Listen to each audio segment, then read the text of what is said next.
All right, now we are live. This is Eric Anderson at Palace Poker for ZWorld's 1025 game. I'm with Murph from Run Good. Go ahead and say hi, Murph. Hi, everybody. How are you? Good to talk to you and good to be here, Eric. We're happy to be in town. You know what? I can't hear you at all. Let's see. It is. Go ahead and say something. How about now? Can you hear me now?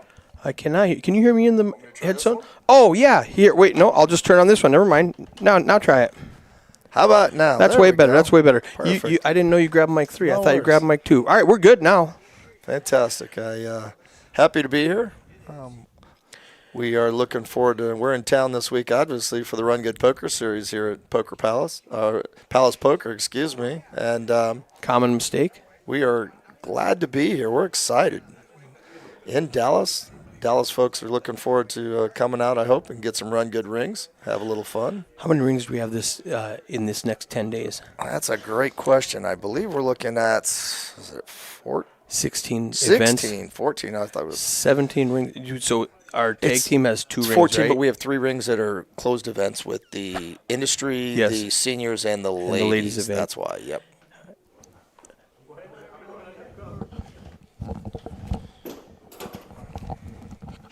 And then does the tag team have 2 rings? It does, one for each one, for the Perfect. partners, of course, yeah. We consider that one ring event, but even though they each get a ring. So theoretically, we'll be awarding 18 rings, even though we only have 17 ring events. Just run around the horn. Everybody started off with 5,000 in chips. And they're going to start off with a $50 double board bomb pot. Whoops, let me turn that off. Nice to get a little action to kick it off.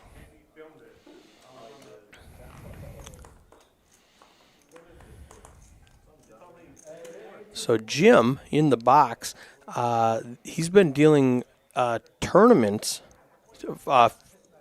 RFID live stream tournaments. He hasn't. This is the first time he dealt a double board bomb pot, and he didn't know where to put the cards, so he messed that up. So they had to redo it. Just some complicated stuff that dealers need to practice on and learn. But we got it figured out. Looks like we're moving now. How familiar are you with PLO double board bomb pots? We don't do a lot of them in our series. I know in Texas they are the new hot item, popular thing to go. WSOP obviously started a double board bomb pot tournament, so you're seeing that become more and more popular. Once it makes its way into that, it becomes pretty much mainstream.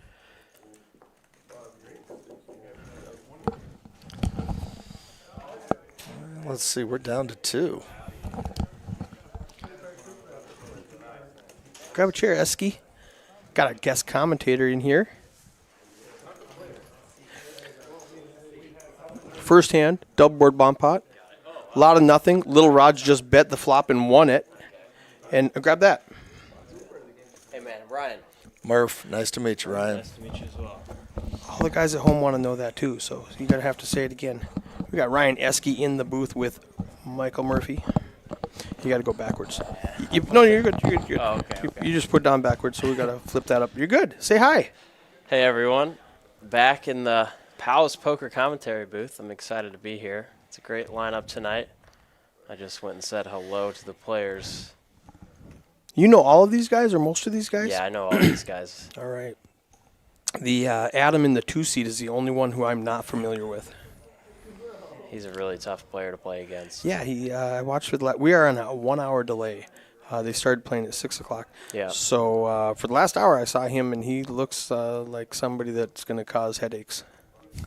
Yeah, he's a really solid player, but he's also not afraid to loosen it up and splash around and put people in difficult spots when he needs to. He's quite difficult to play against. Perfect. Milkman won 30 grand on this stream last week in the 4 seat right there. It's a nice little pop. It was That'll help out the bankroll. not a bad day. Yeah. When I just went and said hello, he had 2 fire trucks in front of him. My man. So he might. After this hand, explain to the people at home what a fire truck game is. You can see them all in the dealer's well. We have 4 fire trucks, little Hot Wheels. So it looks like Mikey's hit middle pair up against the over pair a little raw. Mikey B is a solid player too. We're going to see a turn. Let's see.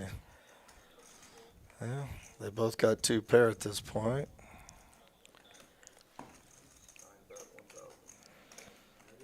Raj's going to apply a lot of pressure. This is 2/3 pot bet. a tough spot for Mike because the 2 flush draws on the board. Looks like he could be messing around a lot of the time, but this hand could get you in trouble. Oh, for seeing sure. as he just has 5%. You'd much rather have a hand that's live against his value. Well, the That's- 5-9 deuce doesn't scare me if I don't put little Raj on an overpair. You know, he could be doing this with ace king, you know, ace queen, something like that, just 2 high cards. And Mike's 5 is good at that spot, so I don't hate that call, honestly. So many draws to go with it, even Yep. if his 5 is good, that doesn't fill. And I'm losing a bunch of money if I'm Mike right now on a 9 high board, and I've got second pair. Let's see. He's going What's to he try gonna to do? get to a cheap showdown, but it's going to backfire. Oh, yeah, he's going to blocker bet this. There's 3,400 in the pot. Yeah, this is ill-advised because he's just going to get flush draws to fold and isolate himself against a hand like what Lil Raj has. He also hands the hammer over to him as well. Lets him Yeah. come back and pound on him, even if he didn't have anything, puts him in a bad spot. Yeah. Oh, no, look at that. No, Mike just set his own price Yeah. at, I will call $2,000. And, Yeah, but you would much rather check call that spot yeah, because than he could have made it a lot bet less. out. He You know, could've Little also Raj could have value bet like another 1,000 or something, and you could have saved some money there. easily puts him in the blender for a tough spot there if he Alright. comes back over. Just for fun, let's check out these stack sizes after hand 2, which is really hand 1 because I don't count the double board bomb pot. It shows Pearson for a quarter. That's because he just sat down, and it should be $5,000 because he bought him for 5,000. So that's funny. It's going to make his action a little tougher. The action with the quarter was much Yeah. easier. Yeah, He had I'm all one in. move. I'm all in for a small blind or a big blind. The setup in the Palace Poker commentary booth has seen an upgrade in You the like past this? couple of weeks. It Oh, looks very it's- nice in here. So sexy. Last time I was in here, I think one of the lamps fell, I believe.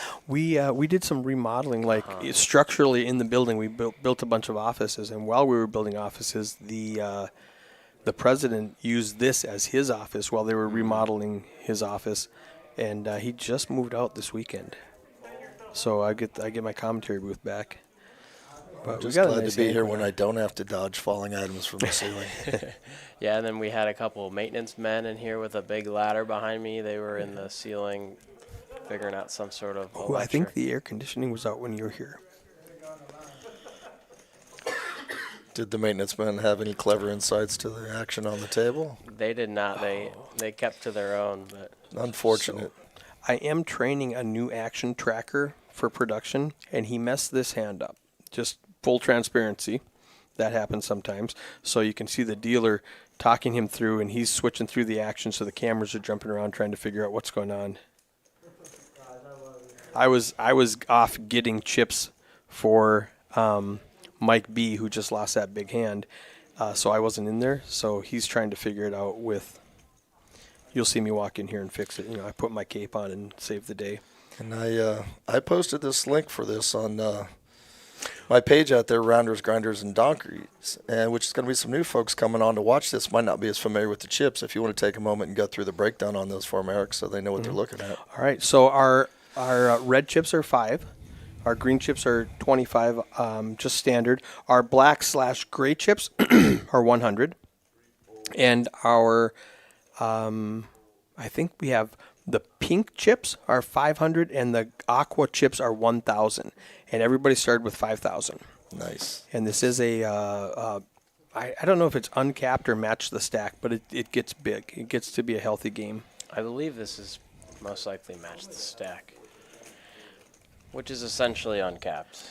It gets pretty big. Checked around on the flop. Interesting turn card as Lil Raj picks up a combo draw and Milkman on the button with Wow. what is effectively the nuts with middle set. What a cooler. He's going to pump it up for a large sizing. This is good. Yeah, Raj needs a heart or a jack. Looks like little Raj is coming along. I don't know if you follow Milkman on social media. Did you see that hand Yeah, I do. he posted the other day? Straight flush against straight flush. Yeah, that's done really well. And wow, Oh, a river card. the jack and the heart. Ouch. It's back door, so you might not be afraid of it. Super back door.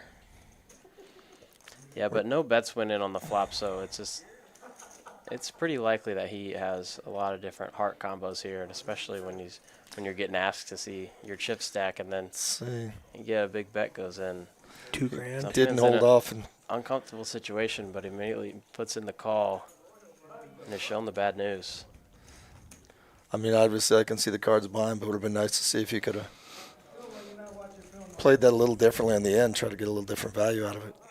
Yeah, it's easy for us to be on this side to say Monday he morning probably could have quarterback. got it all, but Exactly. Hey, while we're waiting, Murph, tell us about the Run Good event that's happening tomorrow. Yeah, we have tomorrow. Actually, we have 2 different events taking place.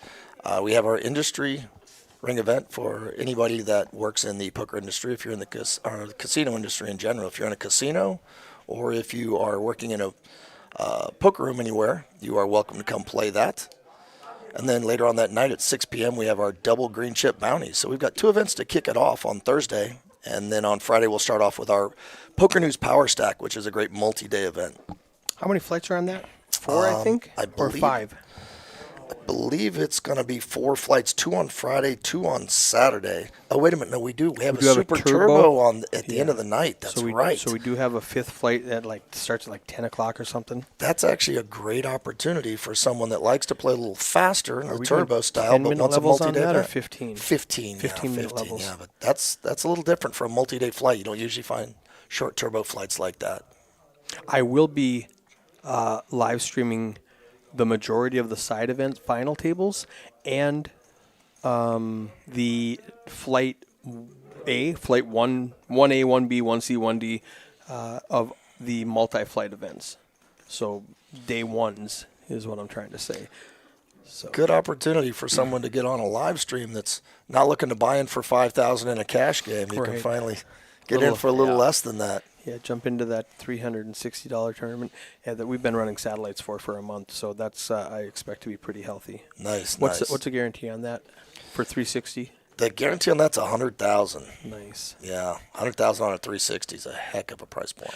All right, Ryan, right in front of Little Raj, we've got 2 fire trucks. Explain to the people at home who don't know, what does that mean? So it's a bounty game where if you win 3 hands in a row or more, you will get paid $100, I believe is what they typically do. Yep. $100 per person for each truck, and then the next one that you win in a row would be $150, and so on and so forth. So I think $50 increments, but maybe they're doing a little bit bigger tonight. I think 'cause what it's they're doing is higher stakes. when you win the 3rd hand in a row, as soon as you lose, you give away your fire truck. So we see that David just won, so he gets the fire truck, right? So if David wins the next 2 hands, when he wins his 3rd fire truck, everybody at the table pays him $100. If he wins a 4th fire truck, if he immediately wins the next hand, everybody at the table pays him $200. If he wins the next hand, everybody at the table pays him $300. So it just progressively goes higher once you hit 3, 4, 5 hands in a row. Yeah, and it adds a whole lot of metagame and action to the already action lineup that we have tonight. This is going to be a blast to commentate and watch as just a fan of the game and as a buddy of a lot of these players on this on the felt. They're also playing 7 deuce for 100. Very relevant. Really? Got a hammer bonus. I like that. Like they need the action, right? Here we go. 5 ways to a flop. Several pocket pairs out there looking to set mine. David Benitez has the fire truck, wants to see some clubs. And he gets his wish. Some aggression might take this down, being the pre-flop aggressor and it being an ace-high board.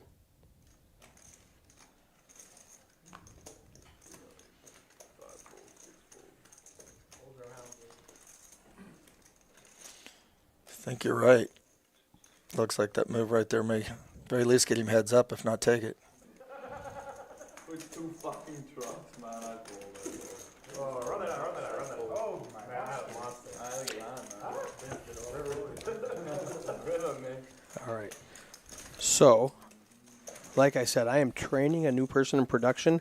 I'm going to leave you guys alone right now. I'm go make sure everything's good up there. How long are you staying, Murph? Just a little bit, right? Yeah, I just wanted to pop in and say Wanted to hello say and hi. Tell everybody about Run Good. tell everybody All about right. Run Good we've got coming out. That should be a great event. We're hoping to see a lot of players come out. Should be a fantastic series. So besides all the side events, what's the main event in next week? Our Starting Thursday. The main event exactly starts Thursday. It's a $500,000 guarantee, which is just amazing. Little prize point we've got there. We're happy to have it here at Palace. It's a beautiful room. We were second time here in Texas, but we're happy to be up here in Dallas now. First time in Dallas. We've got, I believe, 35 stops this year we're going to be doing, so a lot of stops. We're excited about that and happy to be here in Dallas. What's the buy-in for that event? Buying on that is $1,200, I believe. Yes, yeah, correct. $1,200 on that for that $500,000 guarantee. So, It's going to be a big one. yes, yeah, the field should be great. I'm thinking the action's going to be solid. We expect to see a lot of grinders come out and take advantage of that. I know a lot of my traveling friends are coming down. Cheap flights from anywhere to DFW. I was just at the Horseshoe Tunica last week for a Run Good stop, and I know a lot of the players there were saying they were coming over in order to play. So, Back to the action. Milkman calls 400. Pierce 3-bets it with ace queen, and Adam rips it with pocket tens, 4,500 to go. Yeah, this hand looks a little weird. Adam limped in early position because of David having two fire trucks. He expects a lot of raises to his left so he could put in a back raise, but Pierce pounces on what is perceived weakness. Yeah, he knows that I know that you know that I know that he knows.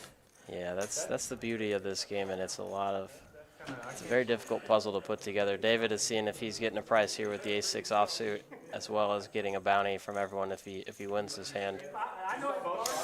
well, he's thinks smart right enough of it. about it to not let that bounty persuade him into a bad call there. Yeah, trying to win 900, lose 4,000, trying to win 900. Happens often. I've seen it too many times. Not with the fire trucks, but similar Here we go. concepts. We have a $10,000 coin flip between And two what young- surprises me tonight, these guys are run at once. I think like 3 times they're all in for 10K pots, and they've run at once, which is great. I love 10 it. in the Wow, window. look at that flop. That's a great flop.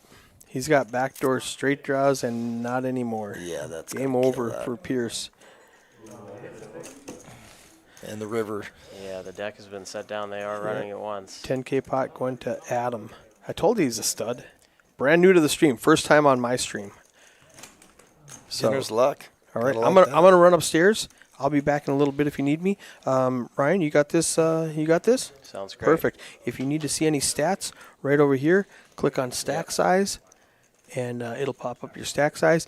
Give it about 20 hands before you start messing around with VPIP and PFR and stuff like that, because after 3 hands, it's kind of irrelevant. Yeah, But all right, I'll make sure everything's going good upstairs, and then I'll come back and see you. sounds great. Good luck, guys. I know Adam was playing in this game, the one that was off stream a couple days ago, and I think he won upwards of $20,000 to $24,000. I think is what I remember. In a smaller stakes game than this, really impressive stuff. He is a difficult player to play against.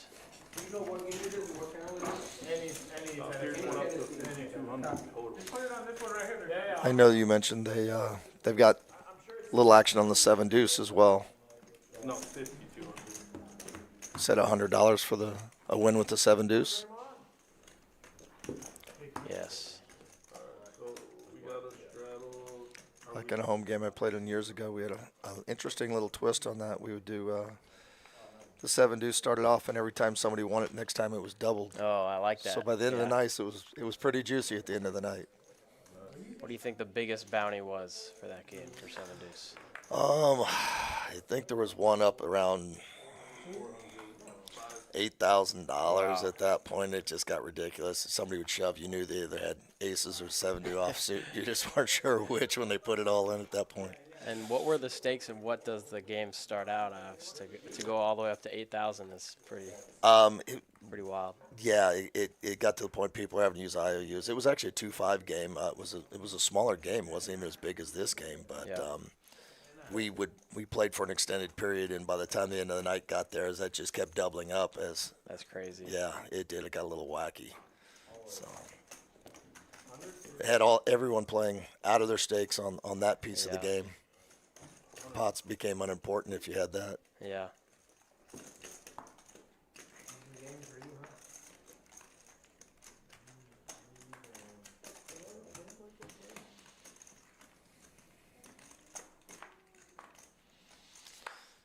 We can hear the chip shuffling going on in the background.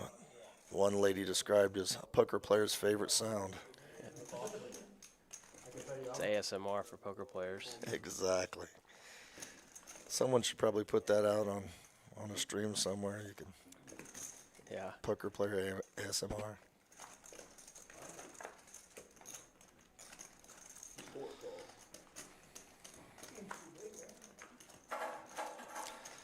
Here we go. 4-way action to the flop.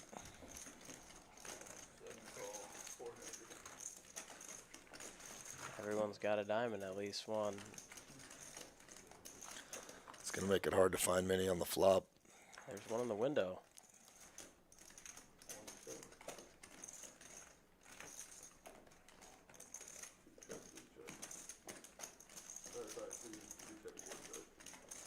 David, the only one really liking this flopping open-ended.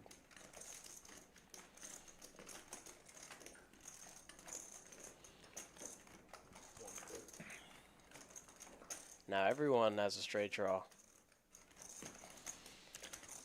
Not sure we'll see a whole lot of action on this. Probably keep it small on this, I'm assuming. But I don't know these guys like you. They may be ready to fire. Yeah, the pot's already ballooned up quite a bit, so this is getting into awkward territories for Mike and Pothead calling here.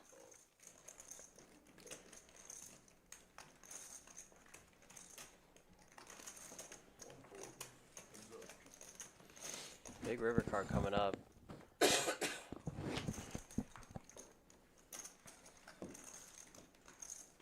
the 6 of clubs is one that Mike might try to find a bluff on. Can't really show down jack high here. And you can very credibly rep some of the backdoor clubs, or you could have 6-7 here. And he Might gives check up. back. Yeah. This is what happens when you're staring down David Benitez on a river bet with nothing. It's hard to get a bluff through against him. And it's easy to just check back and concede, especially as he bet 4 ways on the turn. It looks pretty strong, but I think on that river you might just want to go for it with the pot being that large. David Benitez picks up a nice pot and a fire truck. Second time tonight. He had 2 earlier, just a little bit ago.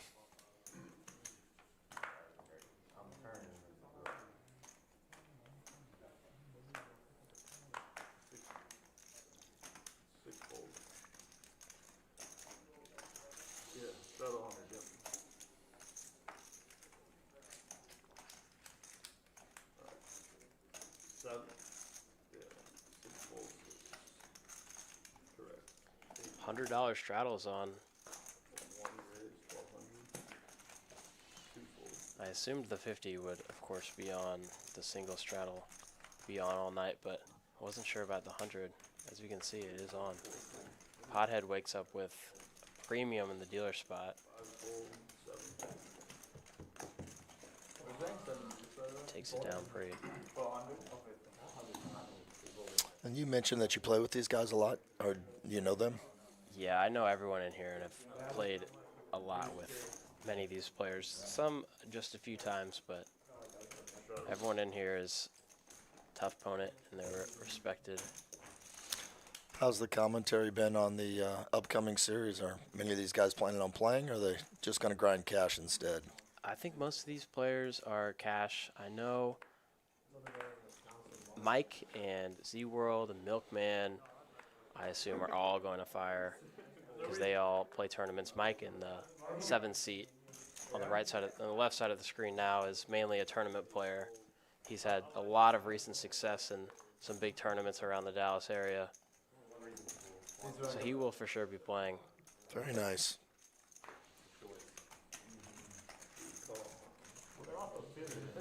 I believe that Dan Lowry may be coming in order to play this series as well. Some of Yeah. How many circuit rings does he have now? he's to his dismay, he's got a ton more than I have, but he's also a couple behind Maurice. He's still chasing at it. But the number that those guys have gotten is just out of control. And Yeah, Maurice just won another one the other day. he just hit 23, I think. So Yeah, that's remarkable. I think Dan is now, although Dan had just had a big scrap in Vegas in a seniors tournament, I think he's 3 behind. That was my old thing. Adam here c-bets with nothing.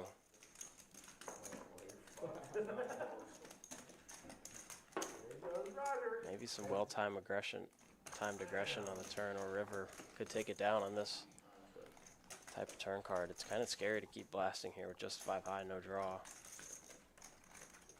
Against a sticky player like Raj.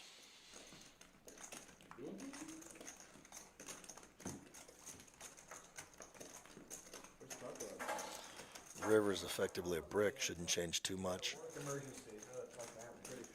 Yeah, the only thing that got there was 10-9.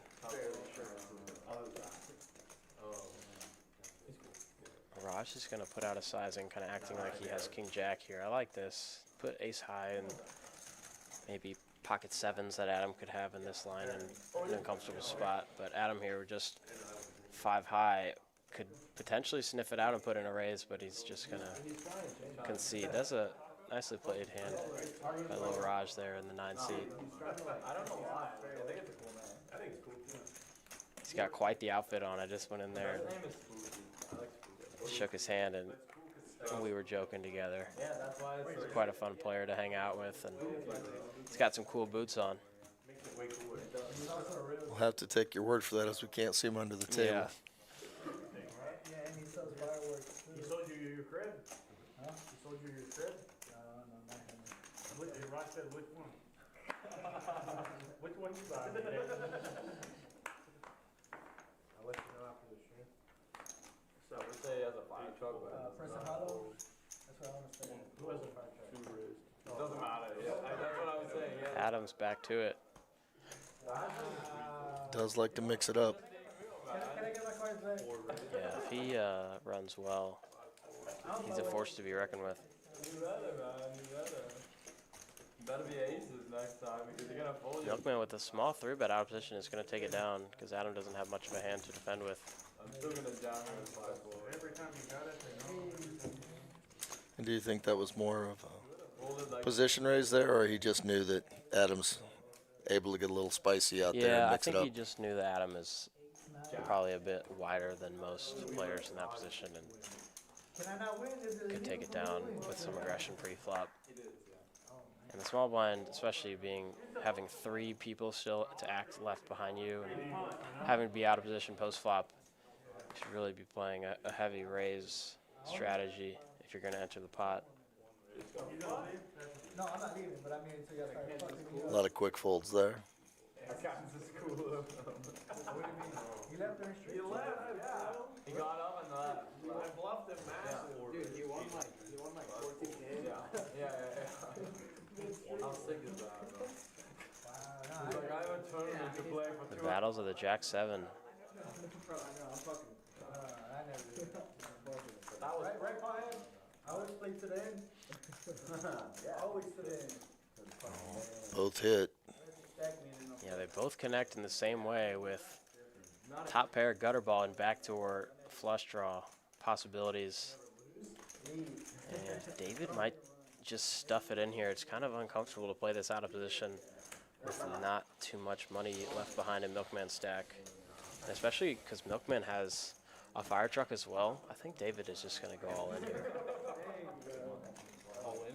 Yeah. Yeah, you're right. And quick call. Yeah, David doesn't feel good about the quick call, but he knows he has equity. This is the tormenting part of cash that you don't have to suffer as much in. David was Tournament. calling for a spade here, and Milkman was confused why he's calling for a spade because give him the best hand, but turn is a spade. River chop it up, and Milkman is going to slow roll the chop here. This is what cash games are all about right here. It's just two buddies messing around with each other. Oh, the kicker don't play. I'm just kidding. I got He finally puts him out of his misery. Said he had to do it for the stream. Jack, Devin, what are you doing? Both of them are clowning each other for playing a raggedy hand there, pre-flop. Look at some of the early win-losses here. Lil Raj at the top, followed by Adam and David. Everyone else is in the red with Mike B at the bottom. Pierce lost that big flip to Pothead to put him down just under 5K. I haven't played a single hand there. Oh, don't start. I played more hands than you. Did you have like a little beat hit one night or something? One fold? I always call him. It's really bad hands. I was in the back but I just jammed him and he pulls up king. Like, fuck man, you have aces? It's like man, you're slow rolling behind. Fire truck comes back out, giving Supposed to know that. the chop. Fuck man, you have kings. Jazz got sad. I never played with like that. True. I just be jamming shit, man. Hey, my ace is like, I hated that. Pierce here wakes up with queens out of the small blind. Adam has a hand that has a whole lot of equity against him.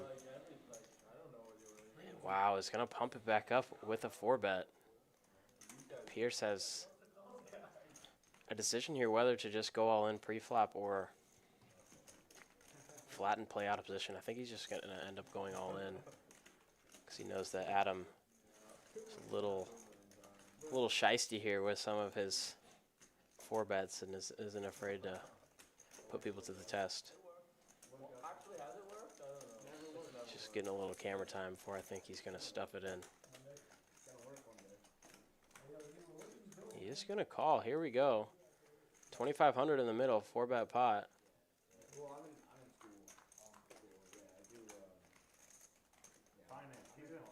The flop is queen high, followed by a 5 and a 4 for Adam to have an open ender, and Pierce destroys this flop, hits top set.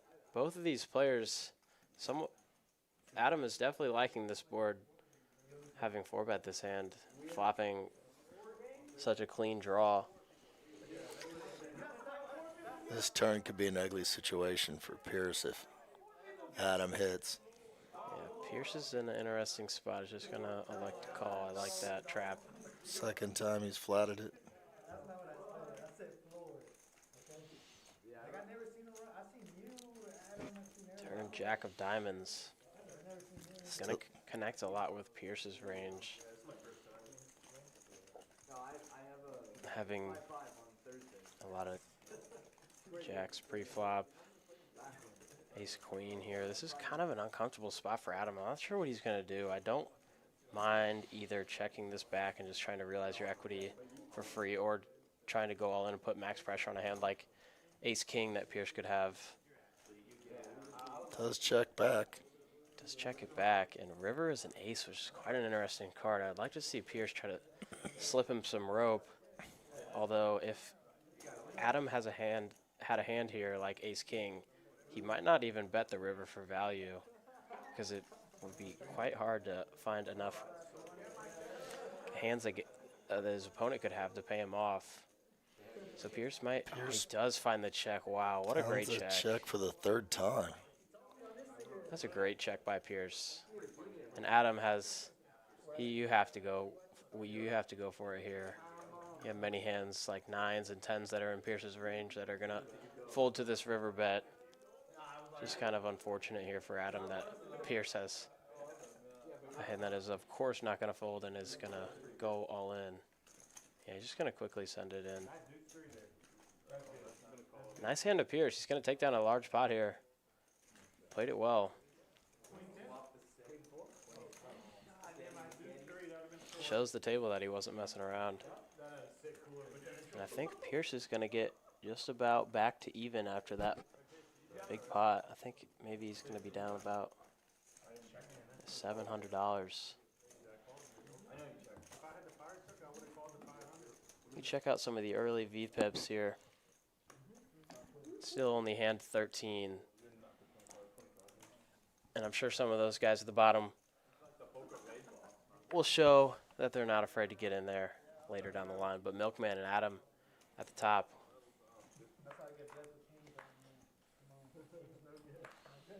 Mikey B just behind at 46%.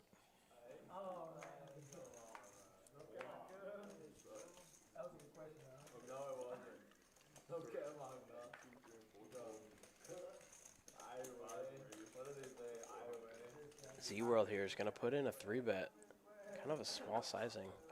The 7-deuce game is on. I heard them talking about it. I believe it's $100 a person. This is going to put Pothead in kind of an uncomfortable situation. It is a small 3-bet, and with those bounty games being in play, the fire truck and 7-deuce, this becomes more of a hand that you want to see a flop with. He is going to call. 10 high. Great opportunity here for ZWorld to steal this one. Some backdoor draws in the pre-flop betting lead. He's going to put in the small bet. It should take it down, and he's going to collect the bounties. Nice hand to Zach. Yeah, $100 a person for the 7-deuce game. Nice little kicker.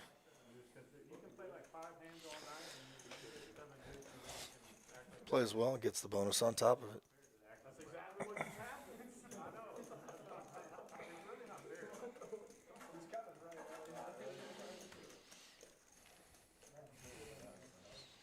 Have to like the look of this room they've got set up for this live stream. It's just, I mean, Yeah, it's great. absolutely beautiful. We got 4 monitors in here, a couple with nothing on them, but if we need to watch 8 different things at once, we have the opportunity to in here.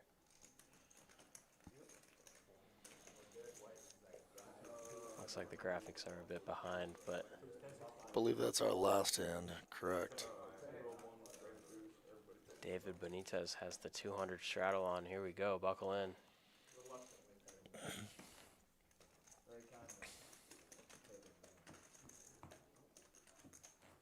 Let's see if he follows up when it's 1-2.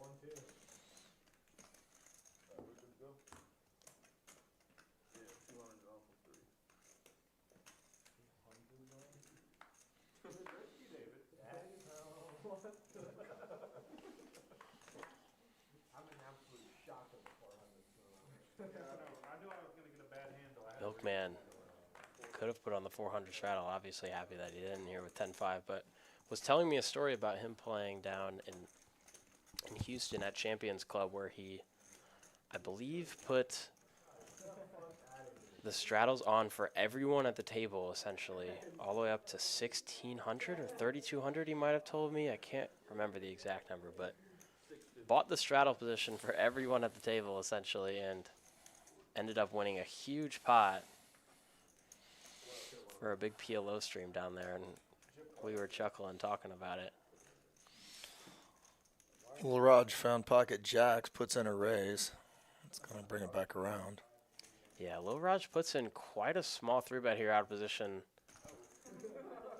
and is going to give a price here. Mike is certainly going to continue, but it's whether or not you want to just go all in here and just run your equity or flat and play in position. And I kind of like all in a little bit better, being as Lucas and David are so capped to having. Yeah, he does find the all in. He did. This is going to put Lucas in quite an uncomfortable situation.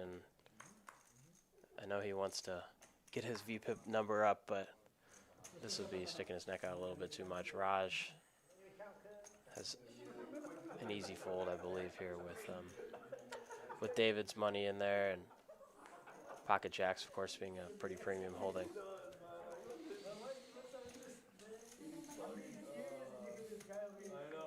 He's just gonna get 3.8. I'm trying to play a serious game and David's just in the club. 3.89. Getting an account now. Hey, that. Lil Raj doesn't look like he loves this spot. Mike is a bit on the tighter side, but Jax is just a little bit too good in this game, especially with the 200 straddle on. And there's the call.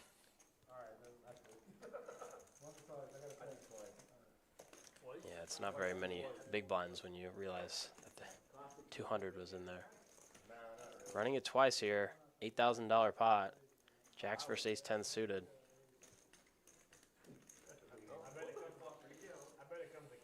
Not the flop that Mike B wanted to see.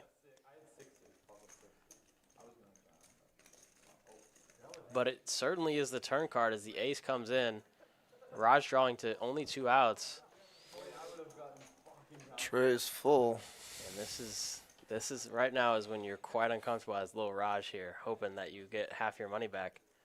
Or Good half the start pot on back. the flop for him. It could be interesting on a club turn. It's not a club. 1 ace and 1 ace only. The 8 of hearts equals chop for both players. I like how both players played that hand. And Mike collects the fire truck because he won the first board.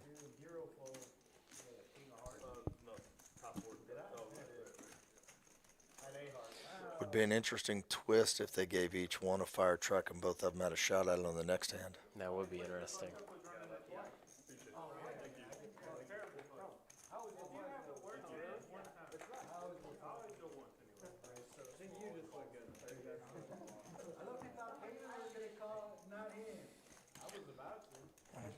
Give a quick shout out to my daughters that logged in to listen to their old Pops. man talk a little bit on this. So, love you girls. Hope you're doing well.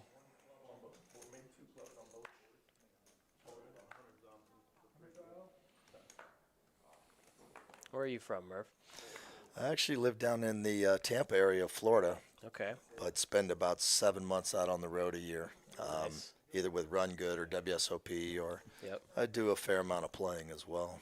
So I'm going to be in Florida tomorrow. I'm flying out.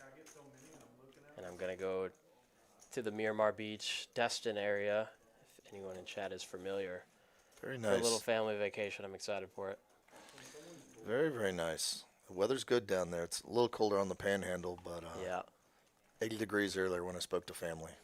Uh-huh. And I think that was on probably the chillier side the past couple days, and I think it's going to warm up and get in the 90s for the next week. The water still might be a bit chilly, but I'm really looking forward to hanging out on the beach, having a couple beverages, and relaxing. Florida is made to do just that. Sit on the beach, Yep. look at the water, have a cold one.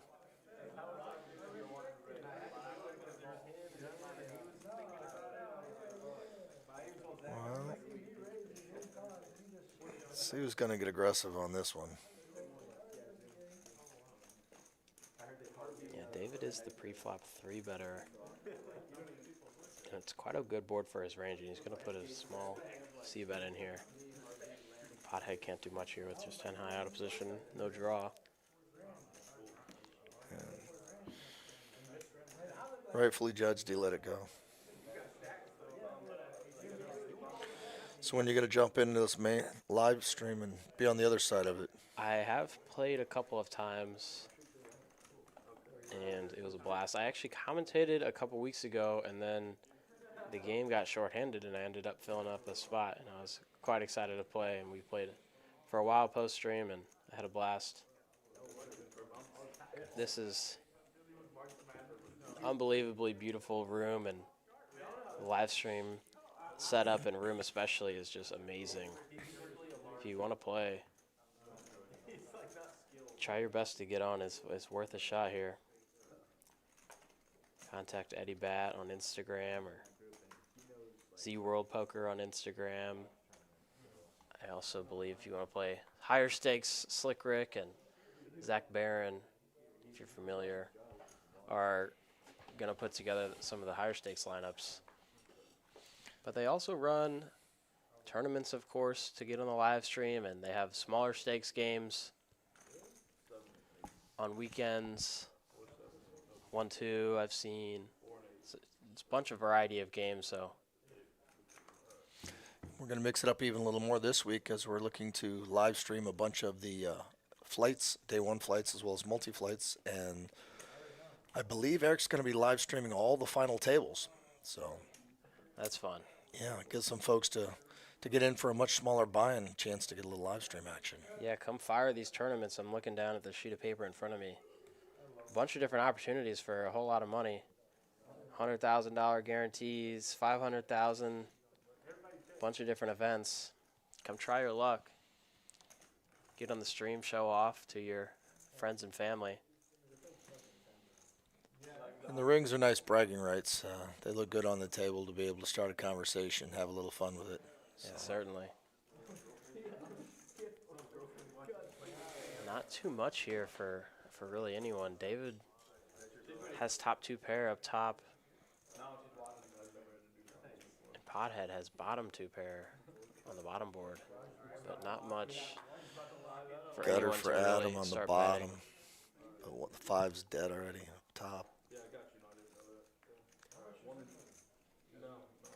We get 2 fairly uninteresting turn cards.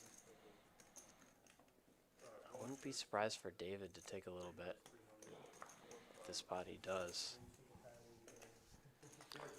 Nobody seems to want to get frisky with him, so.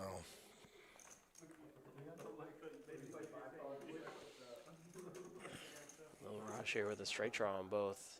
9-4 on bottom for 2 pair.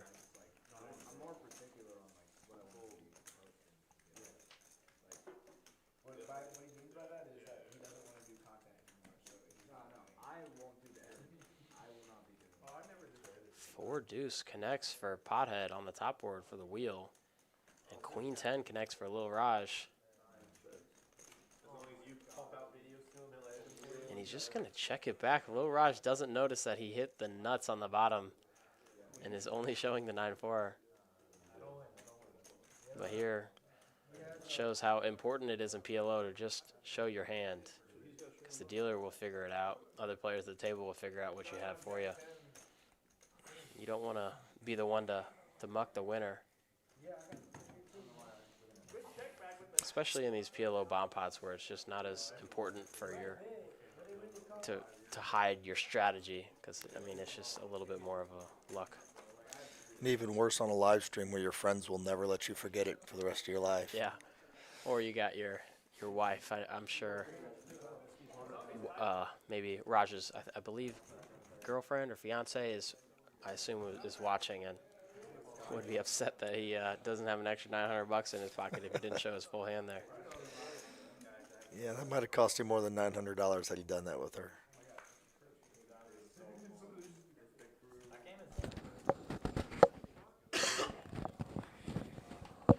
Assuming Eric will be back down later to take this over with you and him.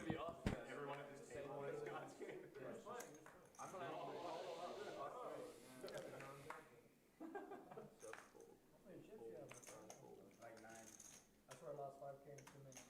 Yeah, he said that, and then he left. Sometimes you gotta know when to walk away. Raise and 3-bet from Pothead at opposition with jacks. David is in an uncomfortable spot here with 6s. And I see a fire truck as well. He might try to weasel his way into this pot, but he's going to run into a brick wall. Pothead's hoping he's going to get involved. But I think Pierce has a little bit too much behind for David to get involved, but he decides otherwise. Puts in a 4-bet here with 6s. Pothead promptly puts the all in. And here we go. We're all in for 6,800.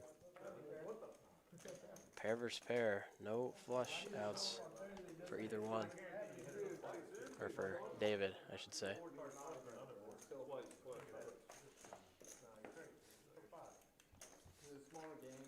backdoor straight opportunities, but that's about it for David. Doesn't come in on the turn. 6 and a 6 only. Only one out remaining in the deck. Guess I could see the dead cards. So you have one dead 6. Jack's good on the first board for Pothead. He picks up the fire truck in the pot.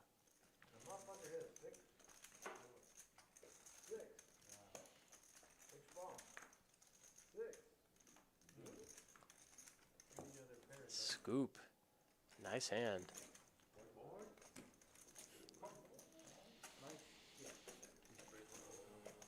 David might be a little bit frustrated with himself to put a bunch of money in pre with 6s, but he did have the 100 straddle on, or the 50 straddle on, I believe, and a fire truck, so it's not the end of the world or the worst play.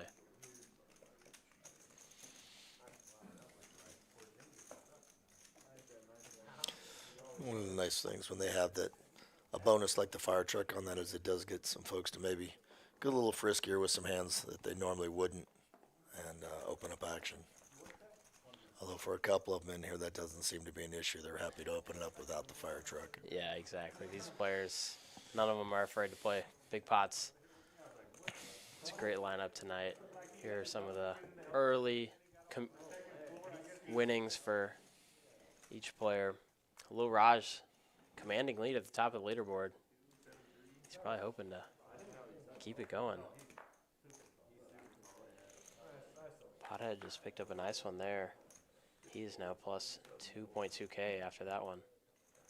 David is now essentially even down $200.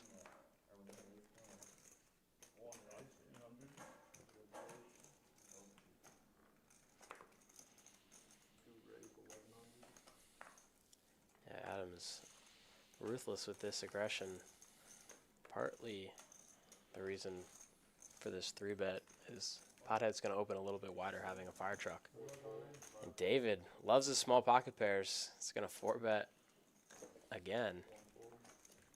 It's going to put Adam in an uncomfortable spot, but if he just watched that last hand, you realize that David's a bit wider here than most, and he does put it in the call. Here we go, flipping for a 10K. One time. Max Payne. Can he find the presto on the flop for the 5s? There's a jack in the window. Oh, Backdoor spades are just about the only things working. One of them is dead. 5 of hearts and 5 of hearts only. Looks like it, but no cigar. David takes 2 big punches back to back.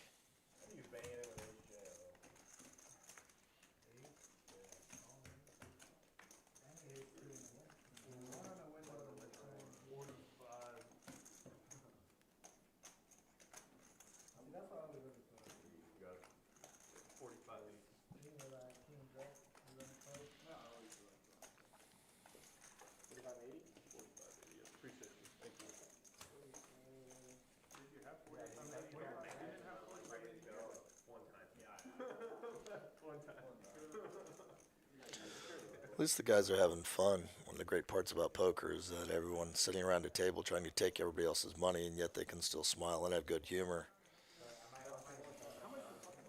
Yeah, this is a great group of guys here. Everyone's chuckling, and at the end of the day, no hard feelings at the poker table. It's nice to see versus the players sitting around the table with their nose stuck on a phone, pitching chips out. Yeah. Very little conversation and social interaction taking place. Here on the live stream, they make you lock your phone in a locker just so you're not getting text or anything. No weird Mike Postle vibes going around. So players are a little bit more social, especially on the stream, without a cell phone in front of them. Exactly. We've run good this year, made the decision that all final tables will be electronics free. Yeah. And the bonus that came along with that, not only do we have integrity at the end of the table, of course, is it's amazing to see people talking again at the table because the phones are away. They get their nose out of the phone. Yeah.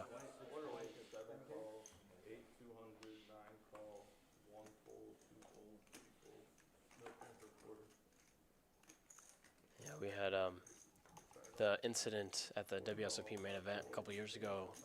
Jonathan Tamayo had buddies on the rail feeding him information as he's heads up, not mid-hand, but as hands were progressing and they took a couple of breaks and he was going to the rail and people were telling him exactly the strategies that he should be playing, looking at computer solvers, and he got a lot of backlash from around the poker community.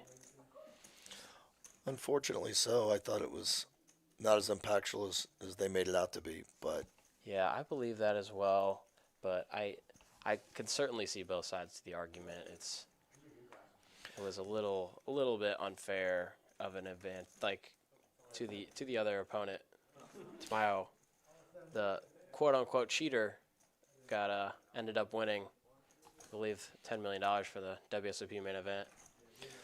I was happy to see WSOP's response to it, though. They listened to the poker community, whether it had an impact or not. The poker community was a little riled up about it, and I thought WSOP responded very well with the reaction now that when you get down to the final three tables, there's no electronic devices. You can't go to the rail and get advice that way. So I thought they had a very appropriate response for that, given the community's reaction. Yeah, I agree. That's definitely a necessary rule change and a positive from the situation. Everyone's in an equal playing field. You gotta learn before you get heads up, before you get down to it, but what you should be doing. We actually, when myself and Mother Flores discussed the no electronics final table, we thought we might get a little pushback, and we've been very happy to see the poker community's been hugely supportive of it. Yeah, that doesn't positive surprise feedback me. across the board. To the point that literally I've had a lot of people come up and say they think it's a great idea, where we thought we'd have some pushback. We haven't had any. In fact, we've had a lot of support. So. When was the last time that Run Good Poker Series was in Texas? We were just down at the lodge, first time we were ever in Texas. Yeah. And now we're up here at beautiful Palace Poker. Happy to be here and looking forward to a good week. We tend to travel a lot of places around the country. We're in St. Louis, Tunica, Kansas City, Southern Indiana, National Harbor over in Maryland, Pennsylvania, Borgata. We're just up in Borgata. We're out on the West Coast in Thunder Valley and Grayton. We also head down to Jamul and San Diego, and we're in Reno. So we're at a lot of locations around the country. And yeah, a lot of great stops. I am from St. Louis. I had several buddies that were firing the events that you guys had. What casino was it at? Hollywood. Hollywood? Yeah, we're actually at Hollywood in St. Louis. Have a great relationship there, and it's a great poker community up in St. Louis. They always turn out well. Yep. A lot of folks, pleasant to be there. I always enjoy being up in that market. Now they're down here in Grand Prairie, Texas. Come out, fire a couple events. We're looking for a great week. I've been down in Texas before. I have friends down this way, and in fact, one of my leads actually lives down here. And it's a good community down here. They've embraced poker, obviously, with the success that we've seen in all the rooms down here. So we're excited to be here. I think we're going to have a great week. Yeah, as we've been talking about this, Big Pot's been brewing. Little Raj here, just getting a little TV time. Just with Jack High here on the river, has nothing to do except fold. Milkman finds the thin value bet. The river is a little bit sketchy, but having the 7 of clubs in his hand, I'm sure, makes him feel more comfortable to value bet this 2-pair here on the river. And at this point, he's hoping to get looked up by Raj, probably putting him on a hand like King 10. Not just Jackson. I think he's just getting a little bit more TV time, making it look like he has a decision. You got ace-high, right? You got ace-high. I can't beat ace-high. You got a queen jack with a club. Yeah, I like that. Not terribly off on his guess. A little more guttered than open-ended, but not too far off on his guess. Yeah, I'm just not realizing that he had the 8 as an out as well to the straight. So he had a big combo draw on the turn, but not much to do here on this river besides fold as he loses to many, many bluffs that Milkman could have. He's really thinking about it. Yeah, he's And there it is, and even shows. Not so sure it was an intentional show.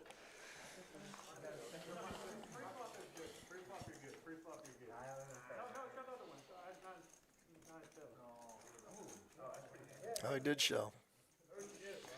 Yeah, both players showed. Milkman probably showing that he's getting a little bit feisty with 9-7, hoping to get a little action down the line. He picks up a fire truck.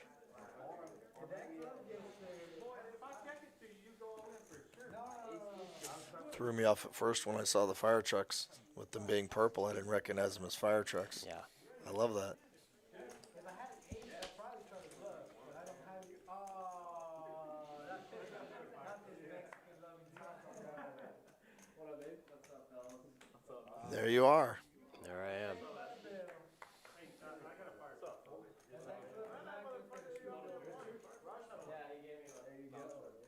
It's amazing you're there and here all at the same time. Yeah, we're on an hour delay today, so World of technology, you have to enjoy it. So. Oh my God! You got all your money back. Mike was, I think, the first person to say hello to me when I walked in the room. It looks like he was trying to kind of distract everyone from the fact that he had just raised. He wakes up with aces under the gun and is quite happy to see a bunch of action behind him.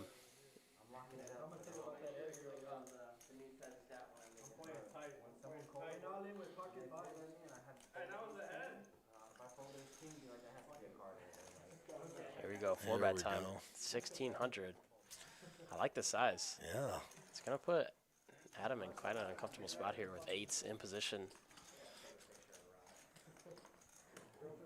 No, he lets it go.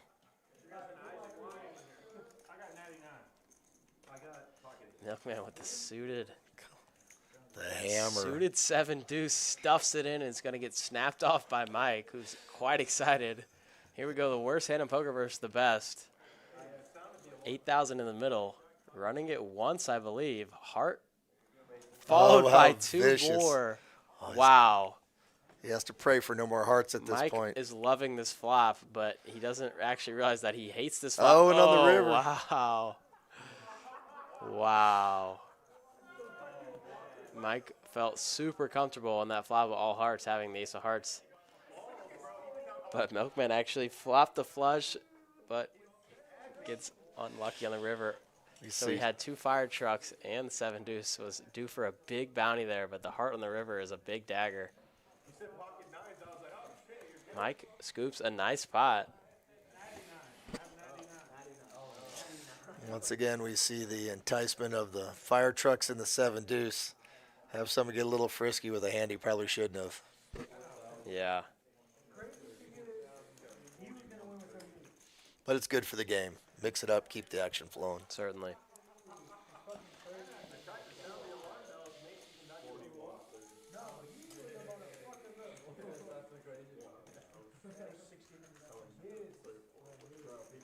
Pull up the win-loss. It's now Lil Raj took a little bit of a hit. Mike B comes back from at the bottom of the leaderboard. It's now somewhere in the middle, down not too much for this game, the 50 and the 100 big blind. The 100 being on 15 big blinds or 30 big blinds or so. It's not too much. Still a lot more room just on hand 22 for these players to make all this back or lose it. Plenty of action, as you guys can see. That was a fun hand to watch there. Fun run out to Sweat. Milkman was hoping to slow roll Mike a little bit, but ended up having karma because the heart on the river. 2 sets of pocket 8s emerge. And Mike B wakes up with another premium out of the blinds. We've seen jacks a lot tonight. He's just going to play it safe. Probably a little gun shy after playing such a big pot right before. Still stacking chips. Here we go, 2K in the middle, 4-way action. I don't think an 8 is going to come.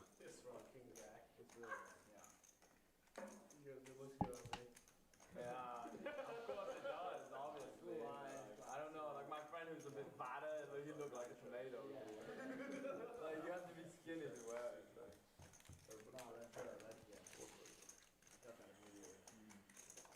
Check through. Turns a 5 of spades.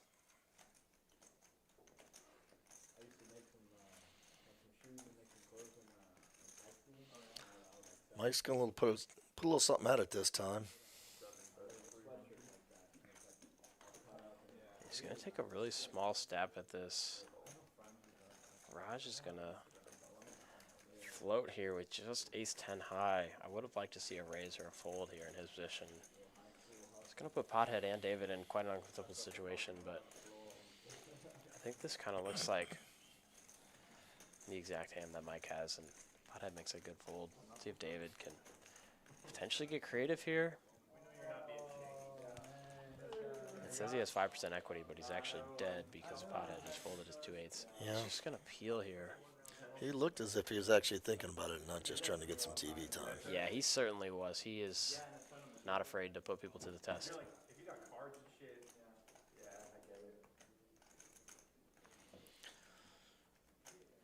it. 3 on the river is a huge brick. Besides 6-7 comes in.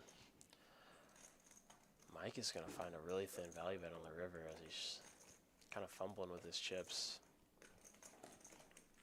Rightfully assesses that no one has a king here. Raj with a player left act behind. Can't do much besides fold. This is exactly what Mike wanted to happen. See David, last act in agony with just a bluff catcher here. Bet 12. That was 2 1/4, right?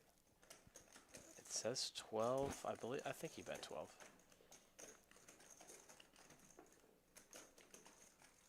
I mean, it was the other would be a ridiculously small bet.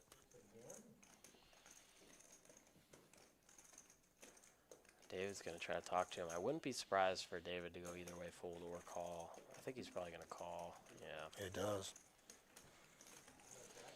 He's going to be unhappy, however, with the news of the jacks down there.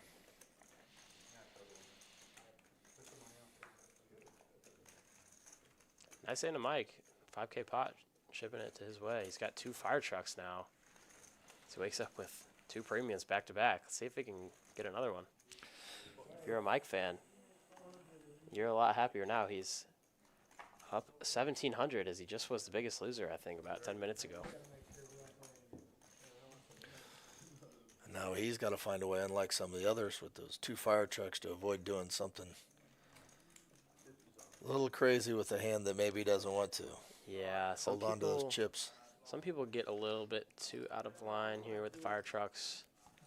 It really depends on your stack size and how deep you are with the players remaining to act. Everyone at the table is warning people that Mike has 2 trucks, meaning we should see some limps, quote-unquote defense. This player is trying to defend from losing the $100 bounty.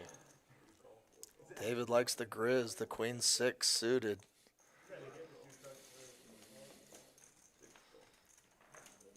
A lot of calls. Let's see what Mike wakes up with. Just 5-3 suited. Not much of a hand. He's of course going to at least see a flop. It looks like he's reaching for big chips. He's going to play it aggressively. Here we go. And there's not really much of anyone having a hand behind him. Lucas is going to stuff it on him with King Jack here.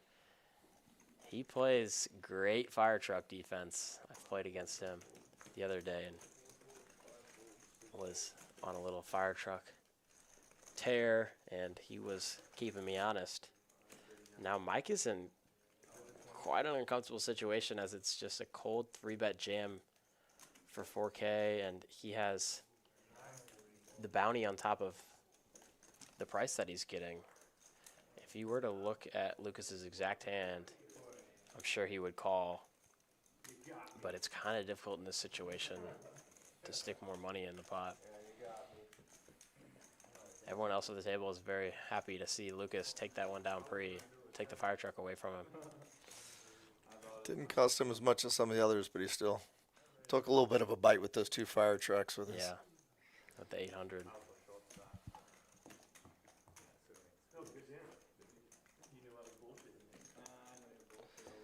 Mike gives him a little compliment on the jam. It's nice to see.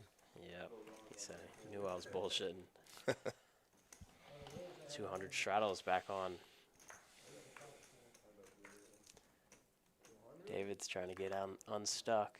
He's down about 7,000 at this point. Still early on. It's never a good feeling to be stuck, though.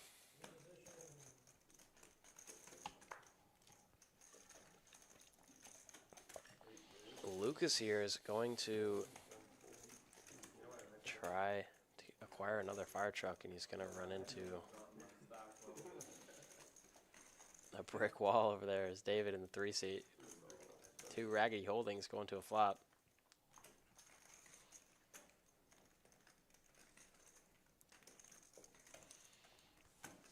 Lucas lands bottom pair. He's going to c-bet to try to just win this one on the flop. David with not much. Probably has to just fold, but he's going to float one. I don't mind.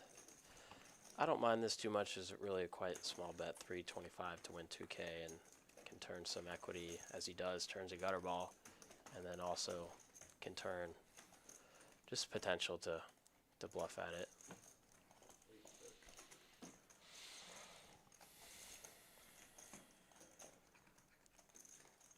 He's going to start applying pressure here.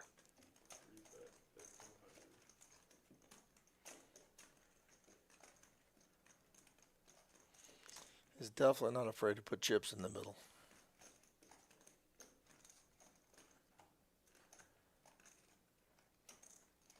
Lucas here is thinking about it.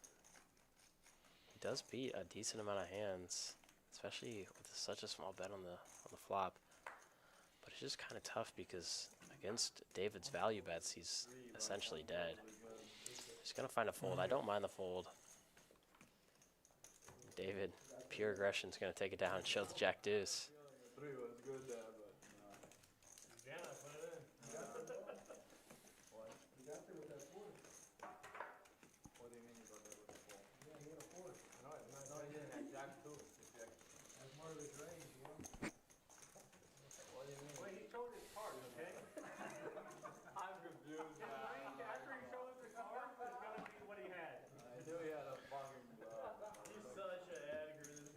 Bluffing me with a random 8 or some shit, dude. Like, you would do that shit. That's why I can't fucking go with that. Lucas is scared money nowadays. No, I guess so, man. Sorry, I'll ship it in next time. Next time I ship it in, you have the Some good-natured ribbing going on amongst the guys. Bro, 9-3, man, that was sick. You know, on stream, I watched it back and he folded a king. I know. On that, and I'm here folding. You were tight. Because he folded that shit. How fucking sick is that, man? Holy shit. Have you ever seen me play? They're talking about the most previous stream. David Benitez, I think, won 25 or 30,000 playing on stream and had a couple fire trucks and flop trips and raised it, and Raj made a really good fold with a king, a pair of kings. He was biting his lips the whole time. He's mentioning he had a live tell. Oh my god, he was just like this. When I saw that, I was like, maybe I shouldn't play this fucking stream again if people are folding king or king eye. It was a weak king. Okay? No, it was king queen. He could have had 8. It was king queen. I need to go to More of the story, Roger should have got his ass too. Check, check. A lot of interesting river cards. This is one of them. Boat on the I'm board. really curious to see what David's going to do here. He's just going to rip it, repping the 8 or the 10. And That's a really tough spot to try to hero call as Milkman. David picks up another fire truck and the pot with some well-timed aggression. Nice hand. Let's see. So David has 2 fire trucks here. I'll pull up his stat lines as I did last time. 57 VPIP, 46 PFR, 46% aggression frequency, and a bunch of chips in front of him to make this down 5,000 number back. Let's see if he can wake up with a hand here as he's in the 50 straddle and has 2 fire trucks to get some of that money back.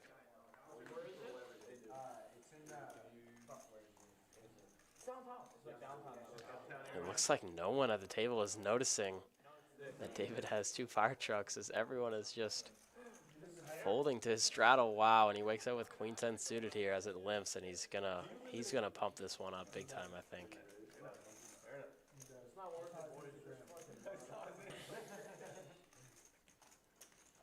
Pothead has a pretty straightforward call here.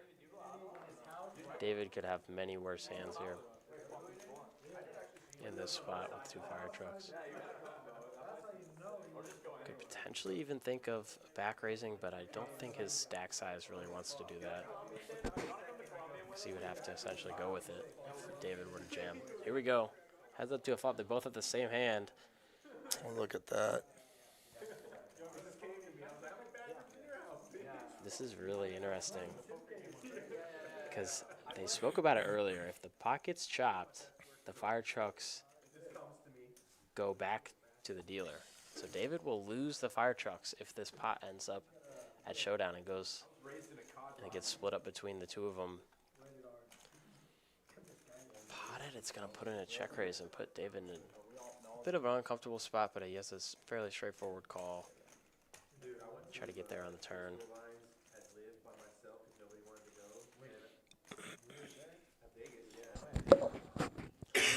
And on a brick turn, this could be really interesting. Oh, look at that. That is certainly not a brick. Both players connect and turn the nuts. Fireworks are getting ready to happen here. All for naught. Yeah. We're going to sit here in the tank for a little bit for no reason. He goes all in, snap call, turns it over, same hand. David's upset because he's going to lose the fire trucks.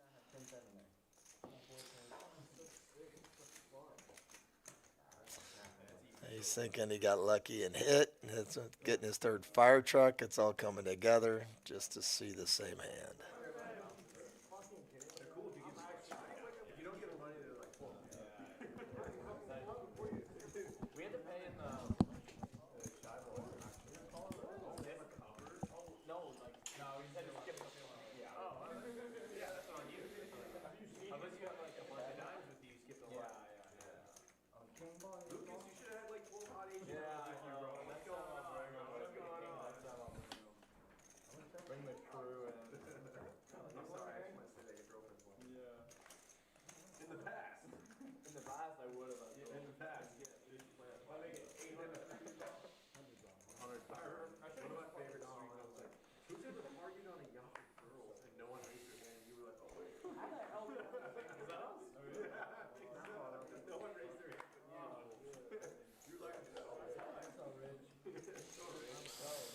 Couple quick folds.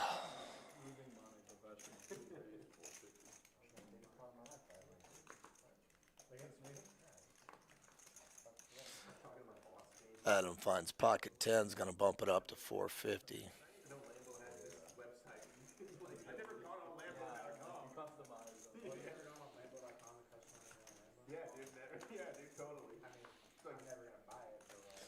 David coming along, ace-5 offsuit. Milkman loves that 7-2. He's got a chance again. He's probably going to raise this.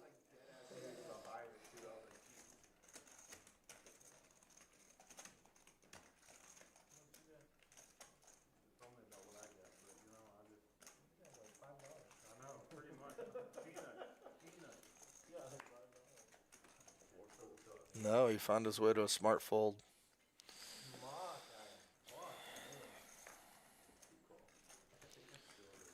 And we're heads up to the flop.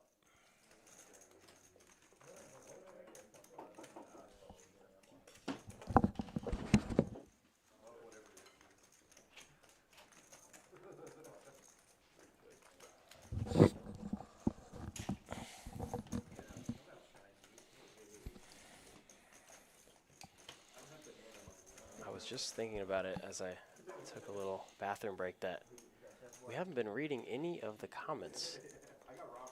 Sorry, everyone in the live chat. Haven't been seeing what you guys have been saying. Might just pull it up on my phone because I don't see another mouse. Oh, there it is. Someone's giving me a compliment about my commentary. I appreciate the nice words. I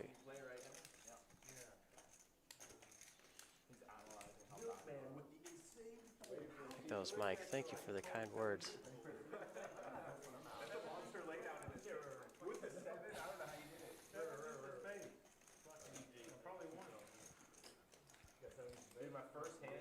Trying to pull up the live chat on another monitor for everyone.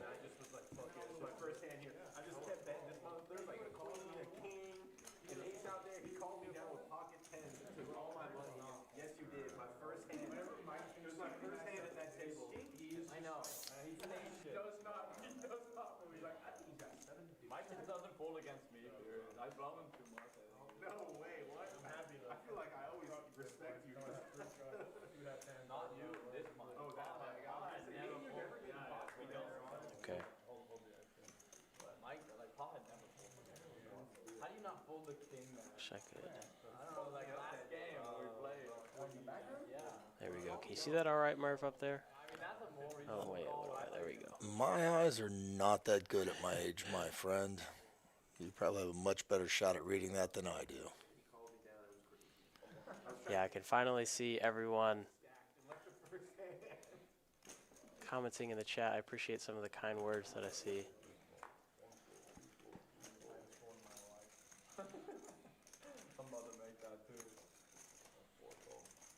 J-Ho in the chat. Shada, Colin, DeYoung. All friends. Hello, everybody. Appreciate you guys tuning in.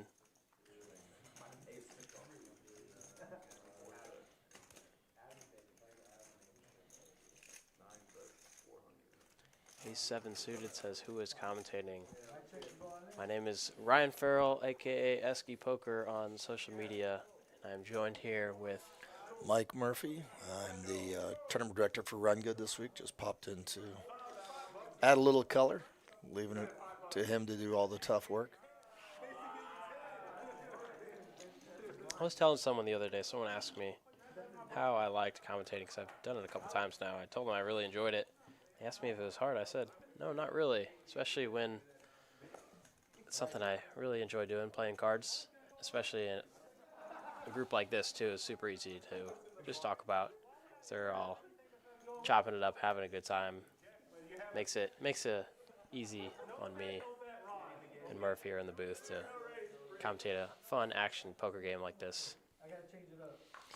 So again, I just love seeing these guys have so much fun and it be a social game.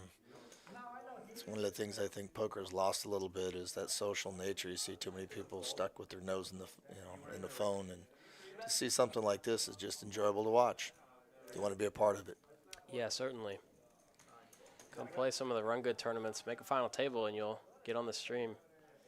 I see someone asked earlier, why do the dealers wear those headsets? I guess they kind of gotten an answer, but they're talking to the production so that everyone watching the stream can have the correct action. So they're relaying all the information to someone in the production room so that the action can be correct on your screen and quickly jotted down by the production team. Couple weak pairs here, open-ended. King 9 now, Rivers a better 2-pair. He's going to find a nice, thin, small value bet. Put Pothead in a bit of an uncomfortable situation, but has a relatively easy fold, in my opinion, here with David still left to act behind. It's kind of tough to find very many bluffs here in Raj's situation, Raj's spot here. Dude, they're like Ray Charles glasses. They fucking block out pretty good. Yeah, I have some too. I was thinking it would be funny if the reason he had it on was just his wife wouldn't let him come unless he was talking to her on the phone. He had to stay in touch. Dealer's on the phone talking to his wife. Wouldn't that be funny? A little bit of a slow roll by Raj. As Pothead puts in a call there. I don't blame him too much. He's such a such a great price that he got, but Yeah, why would you ever call him with a stick? You're great there. Ever call him with a stick? he's getting flamed by the table. Now the needles come out. They're poking a little bit, having some fun there.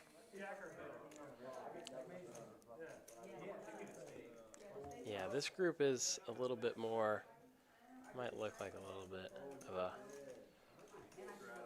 insult, but they're all joking around. They're pretty close friends here, most of these players, and understand that each and every player at this table can take a little bit of criticism and isn't afraid to sling it back once in a while. All good-natured. Of course.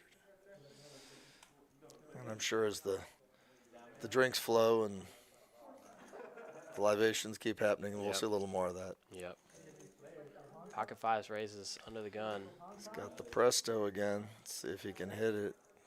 David's going to pump it up again, trying to play a big pot in position with the suited ace. I like it. Here we go. This is a fair fight. Heads up to a flop. A lot of boards that neither one of them are going to want to see, though.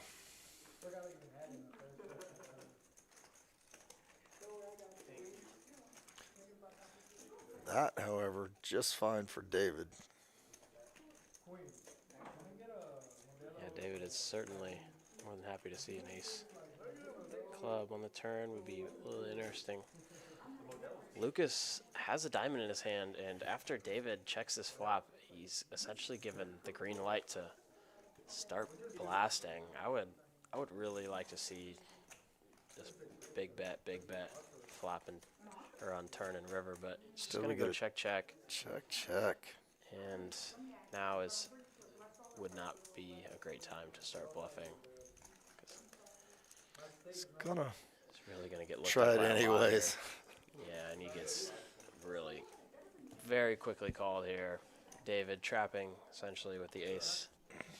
Finds a very nice river for ace six there.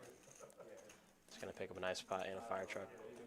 And he's gonna get a little bit of money back. I know he was down 7,000 before that hand. Might go about to 6 after that win.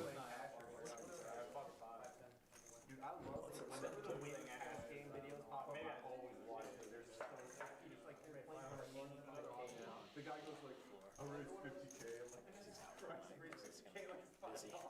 Holy shit. The Asian sensation is his nickname. They're talking about Eddie in the chat.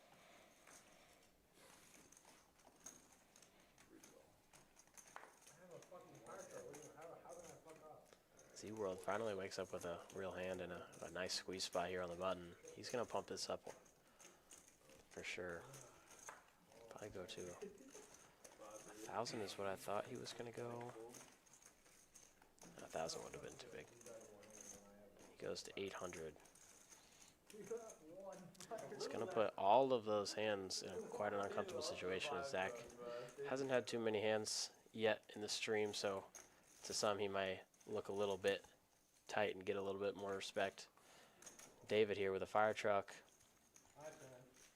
and the wanting to gamble. It's gonna see a flop here. See if we can see some clubs. 2K in the middle. Flop is gin for ZWorld. David connects slightly. Those are the two last fives in the deck. Adam had ace-5 as well, offsuit. Zach is gonna put in small bet and get absolutely snapped off. 6 on the turn would be fireworks. And wow. Wow, look at that. There it is. David now in a great spot, and he is not going to get any credit for having a big hand here. Well, I don't want to say any credit. Check calling the flop and then leading on this turn card. Certainly ZWorld is going to put him on some sort of hand that has a decent amount of equity, but kind of looks like he has exactly what he has, which is a straight. So it doesn't really make sense for him to lead any other cards. Like you wouldn't really want to lead an 8-6 on the turn as you still lose to overpairs. River Diamonds is a come, diamond. even though Front neither door- one of them have it. Front door diamonds come in. David is going to stuff it on him, and Zach is going to make a quick call as you can't really fold after making trips in that situation. David announces Bink. Truly was. He was drawing relatively thin on the flop to a offsuit 6 to get all the chips. Maybe if the diamond would have came on the turn, pot wouldn't have been so big, but nice hand of David Benitez. 2 fire trucks. Just about probably back out of. Now he's only down $200. I'll pull up the win-loss here.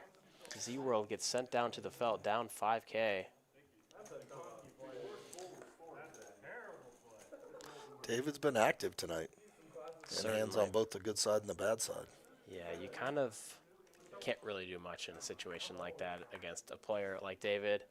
You kind of just have to pay. And when he has it, and you pay him off. But he's going to show up with way more bluffs than average. And now he is in a great spot here with 2 fire trucks and a $100 bounty if he wins this hand. He just decides to limp here with 6-7, and Milkman is going to put in a chunky raise next to act. With 8-4 suited, Murph in the booth here doing the 6-7 dance with his hands.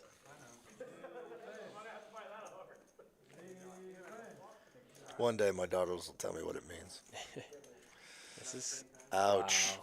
Look David at that. drills this flop, and Milkman just stuffs it on him, and he's essentially dead because an 8 is going to give him, or a 7 is going to give Milkman a straight. And this is exactly, essentially, what you don't do. Oh, he turns out, let's do a deuce. And Doesn't get there. I don't want to harp on Milkman too much, but in the fire truck game, having such a poor holding, you want to allow other players into the pot and not raise a hand like this, because say there's a situation where David just flops 1 pair and just holds on, and then everyone at the table would owe him a bounty. But if you were to allow other people to see a flop there, you might not lose 100 at being in Milkman's spot, as he just lost his entire stack. Is quite unfortunate. David's felted players 2 hands in a row. Yeah, I just mentioned about 10-15 minutes ago how David could easily get unstuck very quickly, and now he is up 3.6K. Milkman gets felted, I believe, once again. I think that was his second time getting felted. He might be down roughly 10K, but he's still here to battle. He's added on 3,500, I believe. Yeah, Milkman is down 9.4K at this point.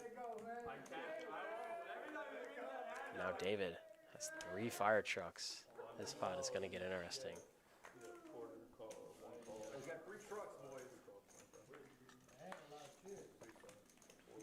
Doesn't wake up with much of a hand, but That's no reason for him not to play, is the way he sees it. He's in there anyways. yeah, he needs to. He's going to play any 2 cards here. It's just a matter of how he's going to play them. With the fire truck bounty, we're never folding any hand, especially to 25 bucks. One of the cheapest pre-flop pots we've seen all night long. Yeah, no one put on the straddle because everyone wanted to play defense against David. And David connects slightly with a bottom pair, and if I'm seeing it right, that's actually the best hand right now, but he's just going to check it. Wow, and a jack on the turn. David has the best hand, and I think he's probably going to take a big swing at this. Yeah, he's going to 2x pot this. I really like this bet sizing because he's just going to price out everyone. And no one can really do anything. Pothead is the only one here with a real piece of equity and just a gutter ball, but facing 2x pot and being out of position, he has to just check Is he fold going it. sheriff? No, he folds. I'm curious to see. It looks like it is 200 per person. Wow, David Benitez turns it around. 4 fire trucks. Look at that. And acquires 200 per person from everyone at the table. I'm not sure if the graphics show each fire truck bounty. And oh, yeah, it does actually. I just watched it all update. So David is now plus 6K as he goes back to back to back to back hands.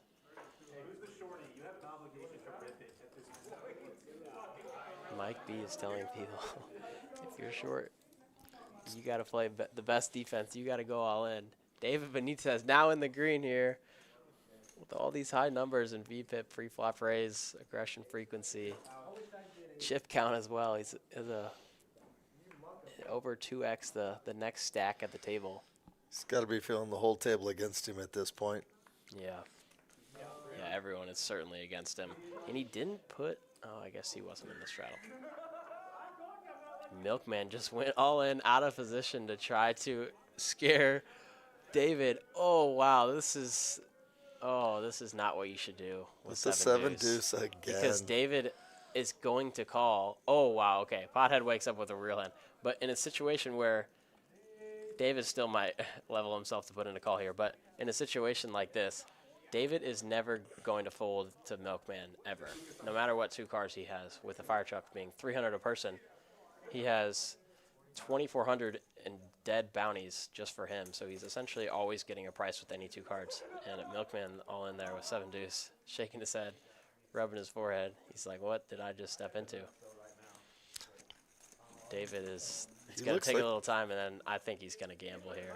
He looks like he's trying to find a call there. It's the problem is Pothead's a little bit of a tighter player here, and I think he essentially just snapped, went all in. And it's Jack-9 just doesn't really play well. Look on his face. I think he's realized that he's going to have to let this go as much as he doesn't want to. Yeah, he certainly doesn't want to, but he does find the correct fold. And even with it being up against queens, it was still relatively a close number because he wins that one and then gets 300 for everyone else. Oh, my God. He flopped the nuts. Flopped the joint. Oh, good. Turn the table volume up a little bit. Yeah. Just a nut. Wow. Wow, and 7 deuce is going to turn trips and stack Pothead with queens. Wow. Wow. Queens are third behind the Jack-9 and the 7 deuce. Oh, my gosh. That was an unbelievably played hand to, like, super fortunate for Milkman to get David to fold and win against Pothead with queens. Wow, that was a great one to watch. That'll be one they're talking about next week when they're at the table. You remember this hand? Certainly. Everyone's chirping David because he lets people hear it, so at this point everyone's going to let him hear it for when he makes a fold that would have won. Turnabout's fair play. That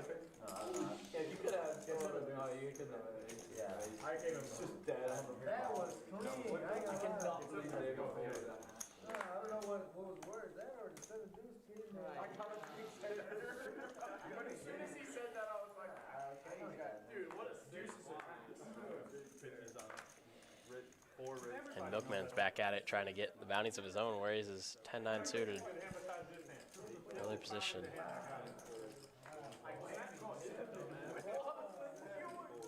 Gets a couple callers from the field. Here we go, 4 ways to a flop. for the content, you know? Insanely good. Tell your Clippers. I'd have been jumping up and down to go all that. Holy fuck. Not really much to go around. Pothead has an open end. Yeah. Diamond on the turn, interesting for Lucas as he turns the nut diamond draw. Pothead's still got a... Milkman's going to come out swinging with a huge overbet into many opponents. Short stack to some degree, though.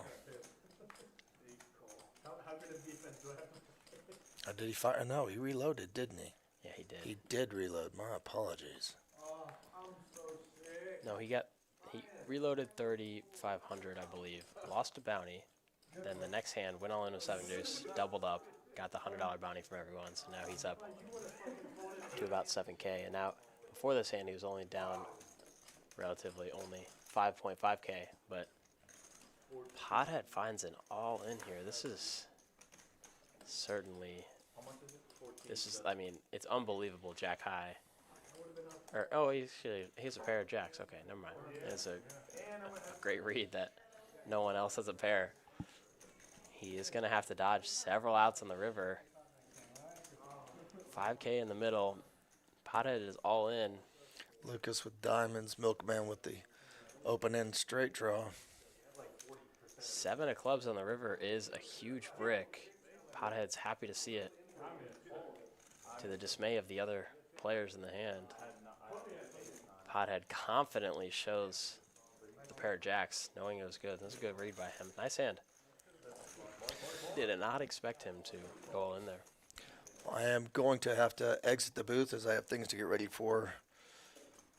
The Run Good tournament starts tomorrow. Again, we have the industry ring event. That is a ring event. Come on out for that if you work in the industry. And then tomorrow night, we have the double green chip bounty at 6 o'clock. We'd love to see you for either one or both. It would be even better. Hopefully you can make it as well.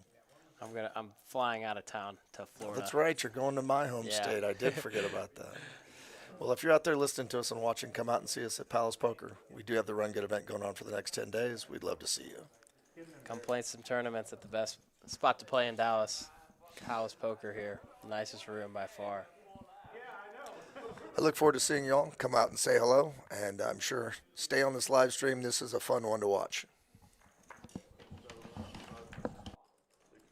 We try hard though, man. I know. We gave it a sub fold, big fold.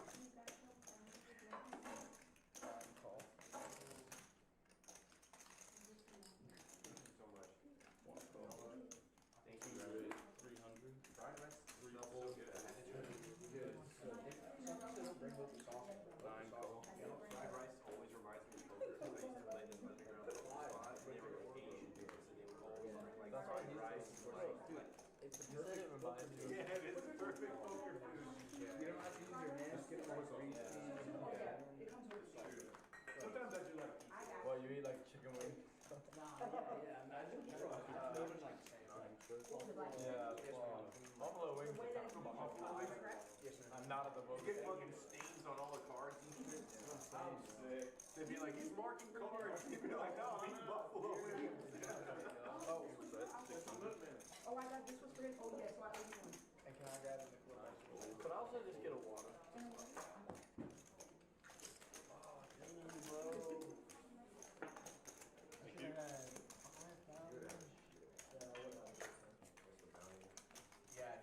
You would have had it. You would have 5 strips. Oh, I honestly, you would have had like what? I don't know. Over 10K from that pot alone. Yeah, more than that. Yeah, I don't know how much he jammed. It was 5, it was 3, and it was 24. I'm serious. Yeah, over 10. Yeah. It was like this 3. Murph is exiting the room as I speak. So now it is just me in the commentator booth. Great game. Happy to be here talking cards to everyone. Ace7 suited in the chat asking what my name again was. My name is Ryan Farrell. You don't have to say sorry. Don't blame me for forgetting. Names are a very difficult thing to learn. I appreciate you being in the chat, saying something. Drop a like and subscribe if you are watching. 95 of you guys in there. I appreciate you guys listening to what I have to say about this game. Here we go, 3-bet pot.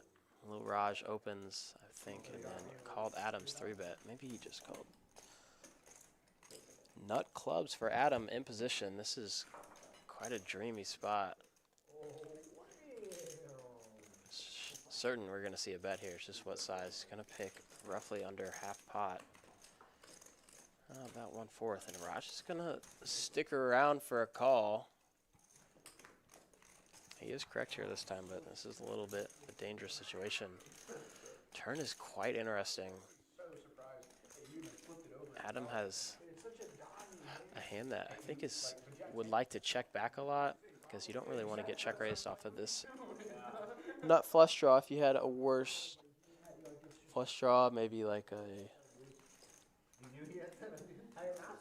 9-10 of clubs, you wouldn't really mind betting. I guess you would also be open-ended, so you would probably call. Maybe like a 5-4 of clubs, you could more comfortably bet that turn and then fold to a raise if it came in. But the river essentially bricks off. And he's going to get curious with a worse ace high, and Raj is going to win with ace 10 high. $4,300 pot, chipping Raj's way. He did not expect to win that, but he is going to take it down.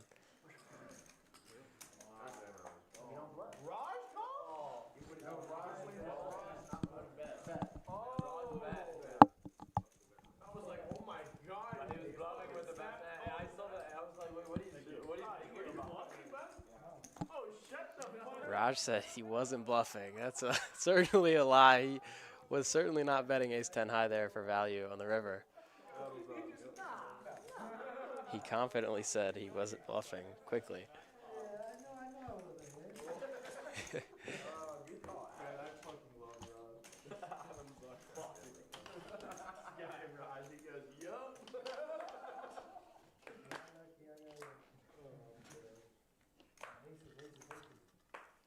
Quickly pull up the win-loss here for these hands.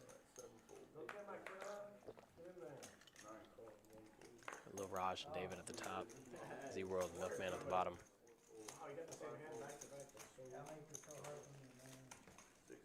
Raj with the fire truck in this hand.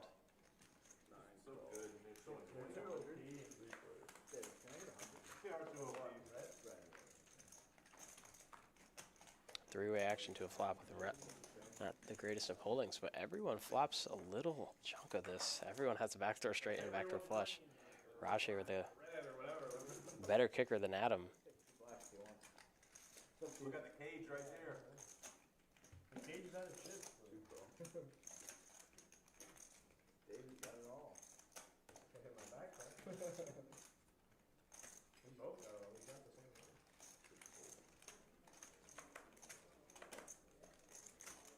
Wait, you might be my good luck charm. Three of clubs on the turn. Both players are probably pretty happy to see it.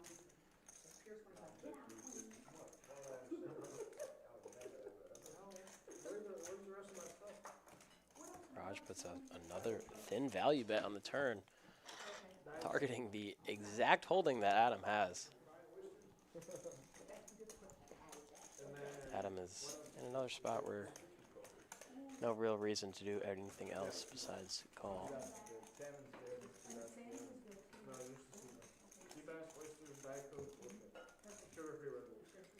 J-Ho, I will show the Lil Raj's stats right after this hand to see you asked about it in the comments. Gets quickly called. Raj says, I have an ace, and he's not sure if he's good, and his kicker plays, and he's going to scoop another pot. Just barely pipping Adam 2 hands in a row.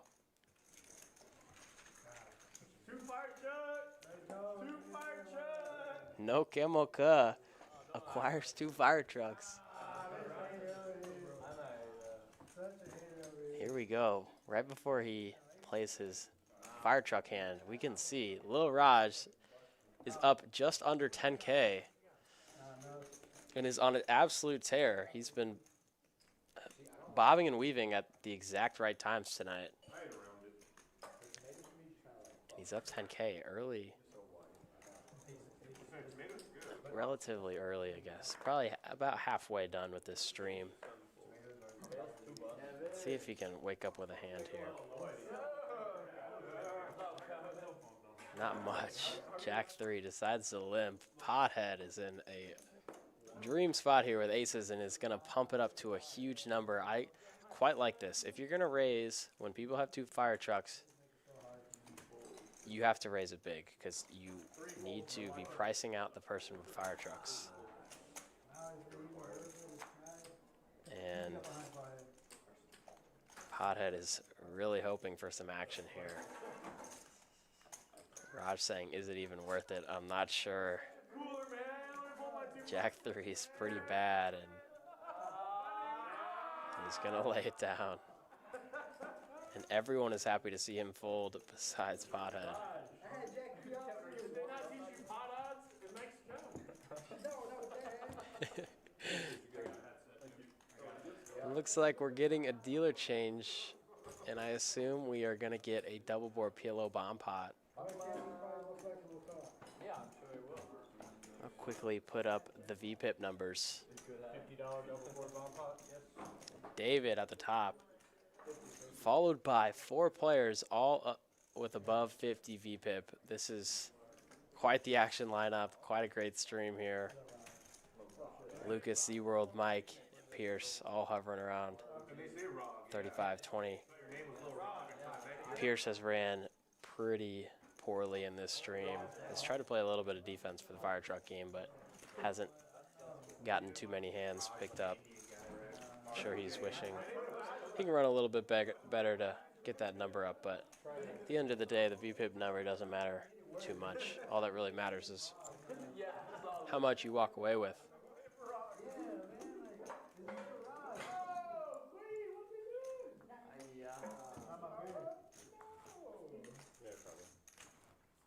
You still can't play tennis? This is America. We don't like tennis. Milkman looks like he's busy giving strategy outside. So. Oh, contact coaching. Good. Yeah. All right, these guys are out. So. Here we go. New dealers in. Double board bomb pot. We've got my pot for play. Can we do fire? Can you just rest a little bit? We're ready. Call a representative. Fuck you. I just want to buy the bag. Fucking something. Just we're good. All right, let's Talk to go. a representative. Can I just buy the bag for one? Buy the bag. It won't let me. 5, 9, I have Jack, to all fucking get a close. specialist. It's so annoying. The gatekeeping. Yeah, they are gatekeeping. Just let me buy this shit. Brown. Oh, I can't set it on. So I can't set it on. Yes. My IP address tells the website I'm brown, so I gotta fucking buy it. What do you think about that little round? It tracks your IP address. It's all about Brown. these Make me call a I need representative. to find somebody about this. 3. Oh, done. You see, Mason not being any fucking bad odds. Pierce here with the only real hand on the bottom. Is going to play it a little safe here with a check. 200. 5. David is going to stab $200 with the queen high clubs. They are good for now. Pothead has top set on that board with jacks. Pierce calls 3 ways to a turn. 3 ways to a river.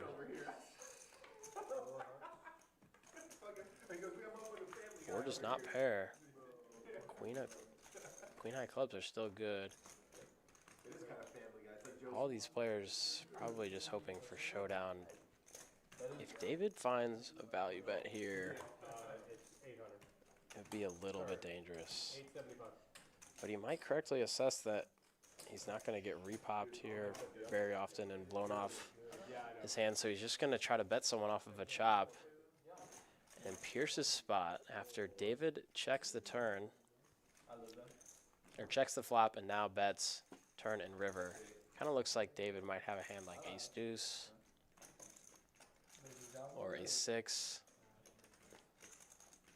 That might scoop him. So, but actually he doesn't bet full pot, so Pierce might be able to find a nice call here. This is a quite a close spot because he's only calling to win half the pot. He's gonna fold and he's gonna get called by Pothead, or jacks are gonna be good on the bottom board. Fucking spider web. Chop it up. Pierce making a comment that he was so bad, but I completely understand the fold. Ace queen.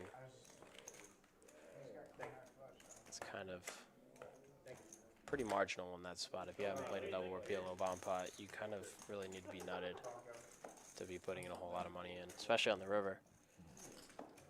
Chop it up between Pothead and David. Pothead still has a fire truck. Looks like he's hiding it a little bit. 50's on, actual behind his chips trying to hide it from everyone else. Ace-7 suited asking, how often are there streams? I think roughly they have 3 streams a week, 2 to 3 streams a week. I know they have a big game every week. This is what you're watching in the moment, the big game. And then they have some staff games or record like 1-2 games, and then just any random other games. And then Poker Eric mentioned the Run Good tournaments for the next 10 days. They're going to be streaming, live streaming each and every final table. So make sure to come down here and take your shot at some tournaments. Get in the mix, maybe make a final table. Have your friends and family watch you play live. It's fun. You can hear your mother's opinion about how you played a hand. It's quite funny. I think last time I played on a stream, my dad said I got queens in all-in pre-flop against kings and ace-king. And he said once I lost that pot, he had to turn it off. He couldn't keep watching anymore. He can't stand watching me lose, which I think is kind of funny. I had to explain to him that sometimes in poker you just simply lose your stack, and there's not much you can do at all, especially in a spot like queens and kings all in pre-flop. You're just going to lose all your chips.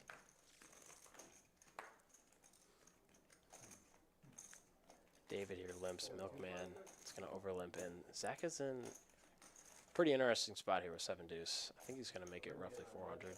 Might just decide to limp along.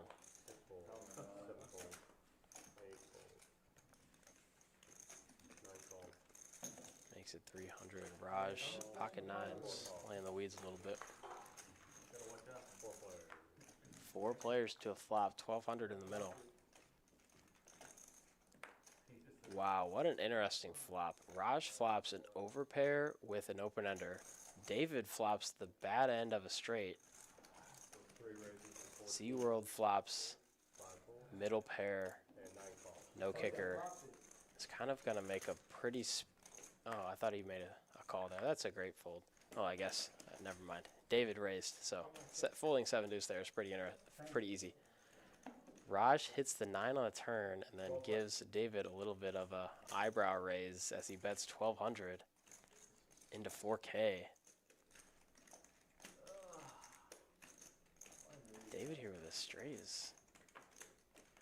He does anything except call, I will be surprised. He's giving him a speech saying that he essentially wants you to fold. Wow. Raj asked for David's asked for a run out, wanted to see a board pair so that you can see if his fold was good or bad. Raj continues to bob and weave at the right time. It's now up 12.2K.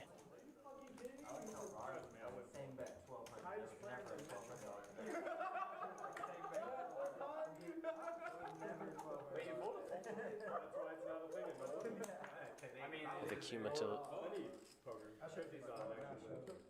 cumulative winnings here. Lil Raj at the very top, Milkman at the bottom. To be fair, fucking clean. He's one of the best in the metro. You gotta fold sometimes, baby. The board was gonna pair. It was gonna pair. ZWorld, I think, is going to probably 3-bet here. Yep. 700, pretty chunky size. Has something to do with how deep they are. They really have a lot of chips behind. Adam here is in kind of a weird spot here with Milkman in the middle, not being super deep. I understand the fold there. Milkman's going to come along. Interesting pot brewing. 1,600 in the middle. 3s versus ace-4 suited. Yeah, we get what looks like an uninteresting flop, but it's actually quite interesting as Zach is given a decision there on the button whether, or in position rather, whether to stab or not. Flop goes check check, turn check check as well. The 8 comes in on the river. Now Milkman is in an extremely uncomfortable spot. He's just gonna check it down. He can't win. Knows he can't win. Zach is gonna win here with ace high. I know it's what it called. I know. Oh, no, I didn't raise. No, on the river, I was gonna bet that you were gonna call it ace high. You would have won. I know. All right, 50 and 100 are around. Action number 4. I would have bet 2,000. $100 straddle is back on. Courtesy of David Benitez. But I can't do nothing on that ace high. Man, I thought I had the best hand there, man. Who would have thought? I would have thought David would have had 3-4 there when somebody raised $300 fucking dollars. 4 resi, 400. Same bet. One more. Not one. 5 calls. To be fair, that was a good fold. That was a good fold. Couple more interesting holdings here. 6 calls. Just look at it. I could have easily had the nuts there. 9 fold. 9 fold. I need one more chip. Fucking bets on action. 100 straddles on, inflating these pots really quickly. 4-way action. Everyone's got suited cards. Everyone's got different suits. Hearts connect for ZWorld. Flops the third nuts with queen 10 of hearts here. No, I've got bad eyes.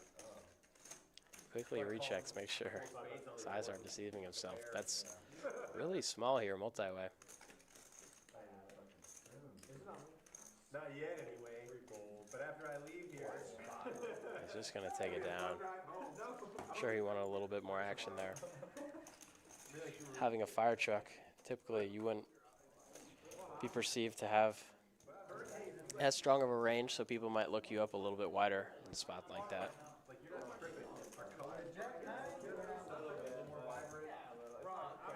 Nonetheless, Zach takes it down, requires a second fire truck, and everyone at the table doesn't really seem to notice. Doesn't seem like anyone said anything about it. Typically, oh, there it is. 100's on. Action number 5. See if Zach wants to put on the $200 straddle here, having 2 trucks. No, he doesn't. how did you even get 2 trucks? I would have liked to see him put the straddle on, because if you're gonna always play the hand, essentially, you might as well put the straddle on. 9 calls. 1 call. 2 calls. 3 calls. Option.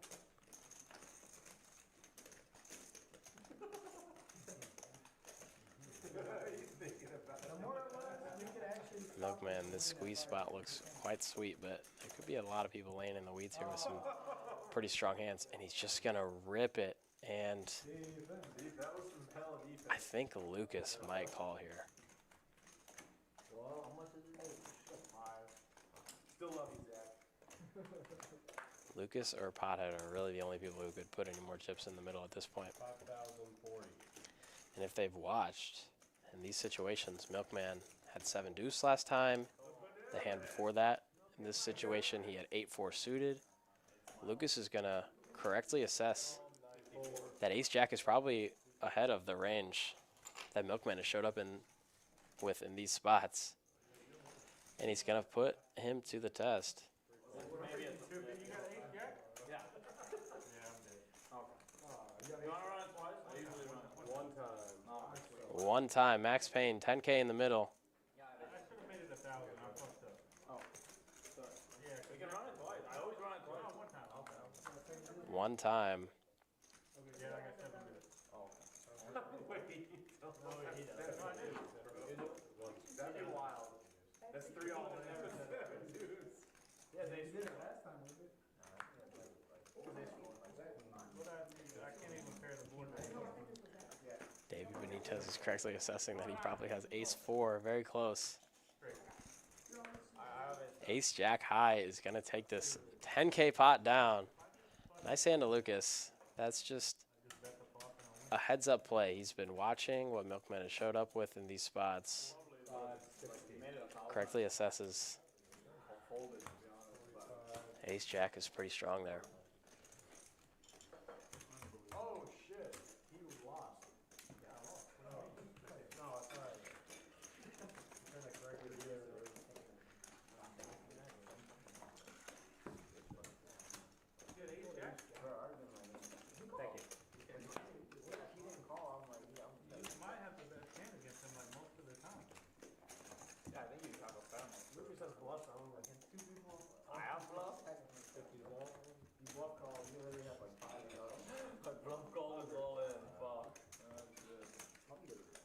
Not you, David. I almost dropped the pencil. Yeah. I give a serious thought. Would you have won? No, no, no. 10-4, 10 high.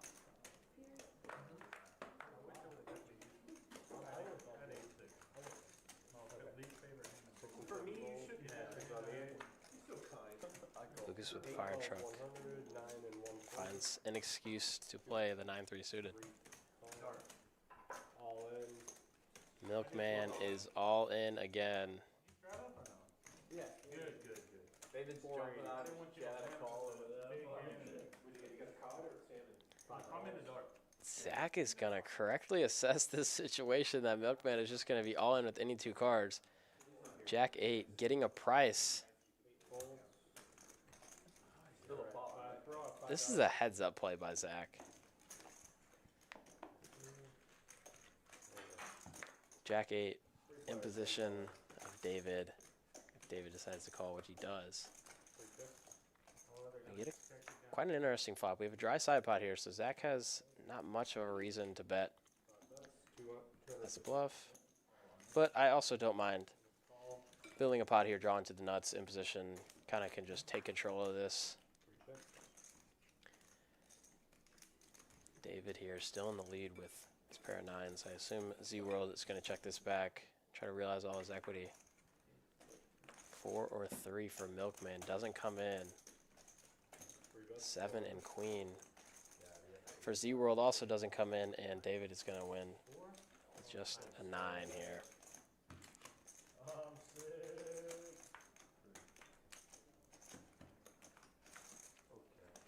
I might be back. I guess he was the line I need. Milkman leaves the table. Says, I might be back.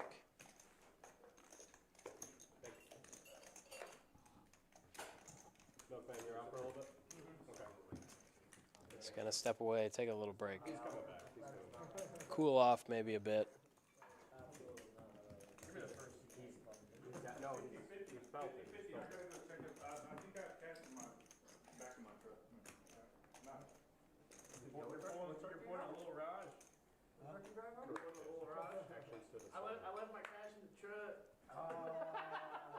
You don't do that. Don't leave anything in your truck. I left my cash in the truck. It fell out of the parking lot. Dropped it in. No, that time I did for the guys. I did. I told you. David's poking fun a little Raj again. Them two are good buddies. Played together a handful of times at this point. Both like to mess with each other and tease back and forth, but it's all in good fun. The moral of the story, I couldn't fit. So when I tried to like open my door, pick up my wallet, Here we go, three-way action. and I ended up with the parking lot. Three relatively medium strength hands.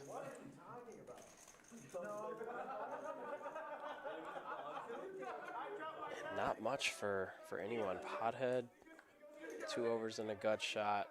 Adam with a hand that I would have preferred to see him check back. I'm not gonna deal with this nonsense. Pothead is just gonna fold his gutter to the nuts. I don't really mind it. In this situation, he had a boatload of equity, but typically if Adam had a hand such as pocket kings or something, then Pothead would have only been drawing to the 8. Adam's going to keep the pressure on here with no equity. It looks like it's most likely going to work out this time, but this is ill-advised against David. You really want to have some equity here. So clutch. It's just like right there. David, you can see it's really paining him to fold just pocket 5s on this board.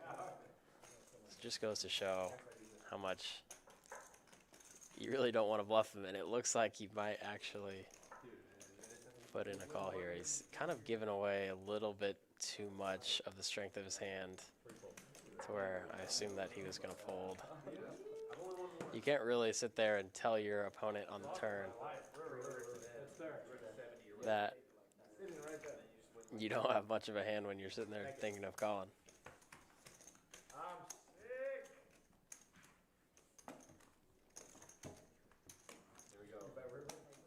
Ace-7 suited in the chat. What is the biggest pot everyone has won?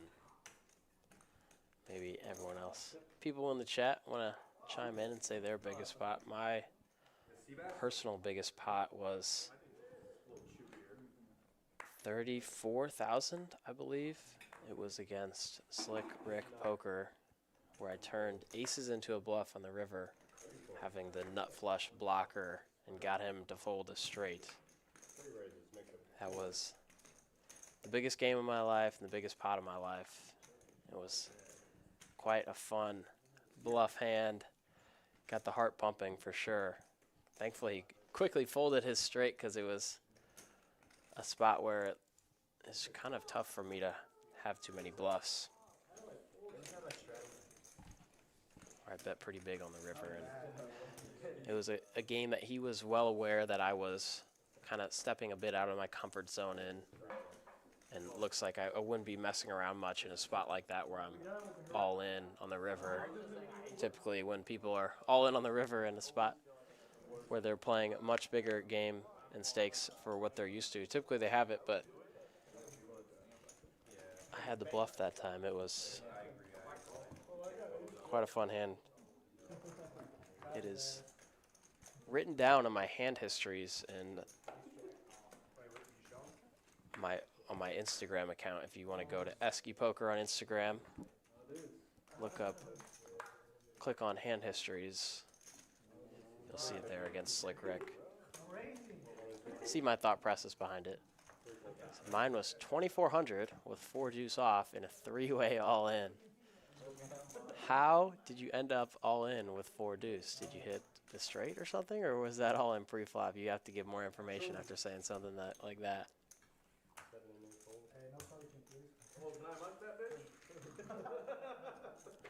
Here we go. 3-way action, 3-bet pot. Pierce connects big time here, flopping trip aces. Raj is going to keep his foot on the gas. Pierce is finally happy to connect against Raj, who has shown the propensity to put it in pretty light. 7 on the turn would be really interesting. Instead, we get a 5. Raj has a pretty comfortable check back here, in my opinion, to just try to get to showdown.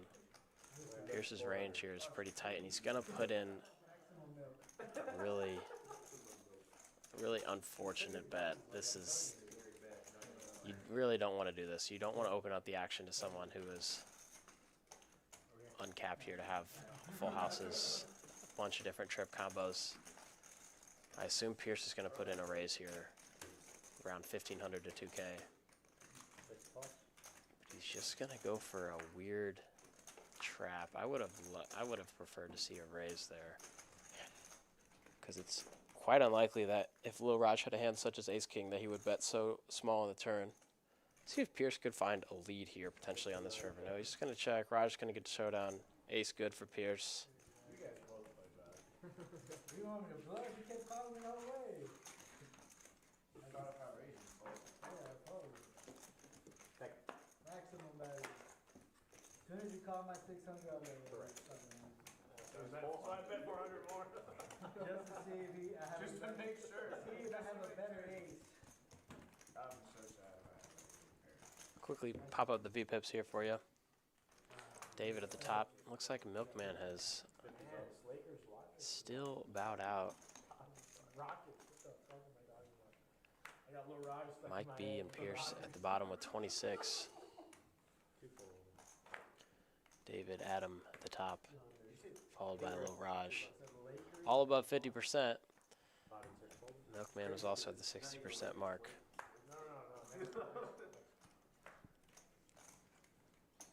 I know it's Steph Curry that's like, right? Hateful. Yeah. Oh, Lil Raj. Lil Raj wakes up with another great hand here, and he's already getting chirped by David.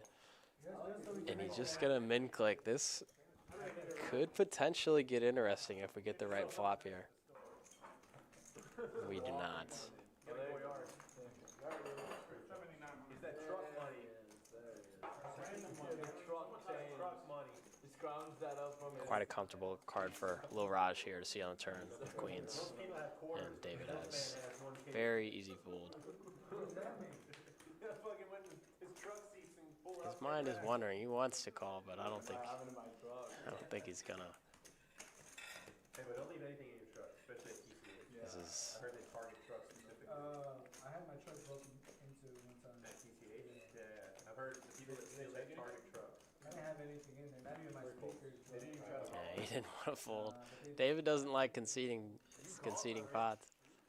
probably not call. If you raise at all, you probably fall. Raj is lying to him. David asked, "Do you call if I raise?" And he said, "Probably not." I assume otherwise. No, but yeah. 4-2 versus pocket sixes. We're talking about A7 suited. It's the biggest hand he's ever won. In chat, 4-2 versus pocket sixes versus kings. The flop is 4-4-6. The guy with sixes jams. Me and kings call. The turn was a king. And the river was a 4. Wow, that is an unbelievable hand history. So quad fours beat sixes full, which, and it also beat kings full. That's a ridiculous hand. Wow. I did not expect it to be that big of a cooler. That's crazy.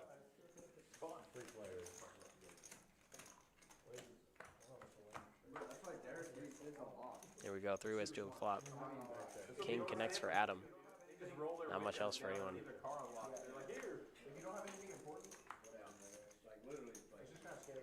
And spades now for Adam. There's a lock on this hand. I wouldn't mind check or bet. Bet small is good. Build a pot here with such a strong hand, but also with no kicker, you could potentially check this one sometimes. What's that with the other guys? I think now on the river you have very clear-cut value bet here against a player who has shown the propensity to call super light. Checks the king on the flop, and it's probably going to get pretty little credit from David, as he just showed David the ace-3 hearts several hands ago. Now, that was just a complete airball bluff. I think we're gonna see a call here by David. Yeah. Nice hand, Adam. Got him paid. That check on the flop really got him paid there.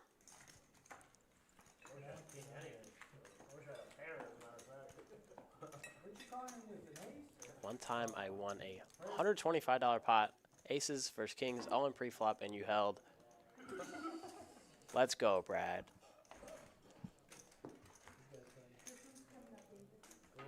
I'm just saying, the Milkman comes back in, he's gonna fuck all of us up, man.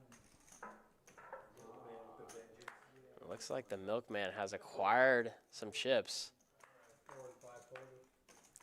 I think it's 8K is what I have on the graphics. That's what it looks like. Mike B wakes up with a very premium holding here in the cutoff. He's going to pump it up. The $100 straddle's on, so he's going to pump it up 3.5x. Adam's going to make a snug but good fold. And David is going to see a flop. Here we go. Heads up action.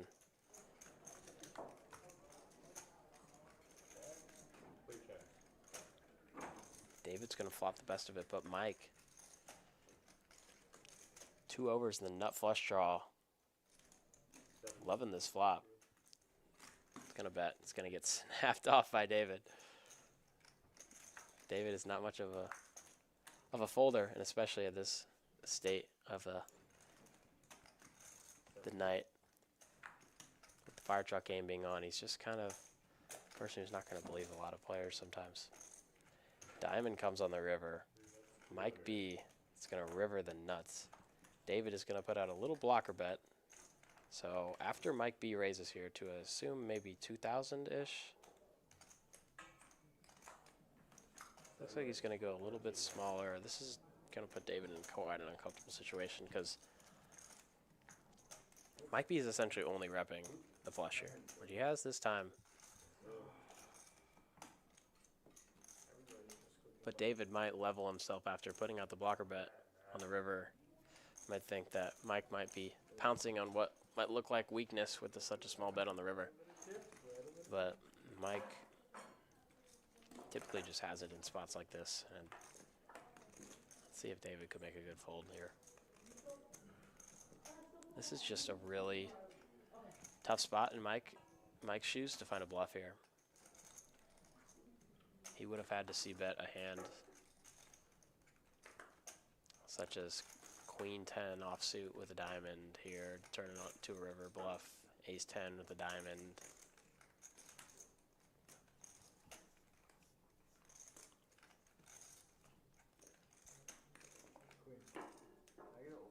David's thinking.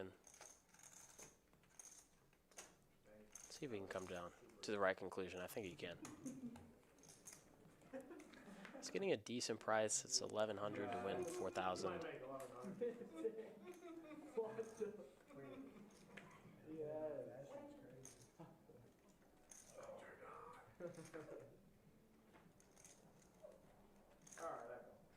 He said call. And the nuts are good. Nice hand to Mike. 4K ship over his way. And a fire truck. Mike B continues his run good.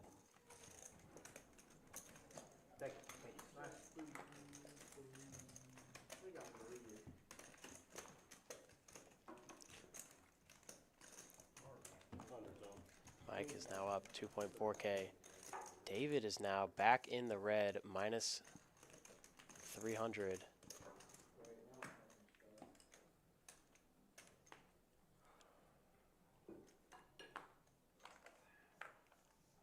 $100 straddle is on by Milkman. He's back and ready to make some money back. ZWorld picks up. King 10 suited. Next act is going to put in a raise. Adam, non-stop aggression. Just going to put in a 3-bet here. 3 folds, 4 calls. Milkman with the call. And I think ZWorld is going to call as well. It's a pretty nice hand. Just call here, see a flop in position. Here we go. 3 ways to a flop. 3,300. Let's see if we can see a high board here. We get exactly the opposite. 4-4-3. Rainbow. Milkman deserves a little bit of run good after the results he's had thus far in the stream. Adam's going to continue c-betting.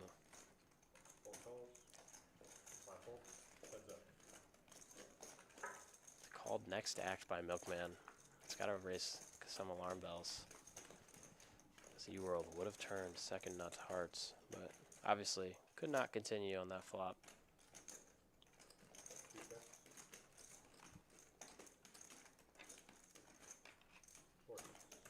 Rightfully checks. Milkman checks back. No real reason to bet 9s on that turn. You either are far behind to a hand like aces or kings, or you're far ahead of a hand like ace king or king queen, as Adam has. And river jack of diamonds quickly going to go check check. Milkman is going to pick up a nice pot, get a little bit of the money back that he's been losing tonight. He's going to be happy. Confidence booster. First hand you get back.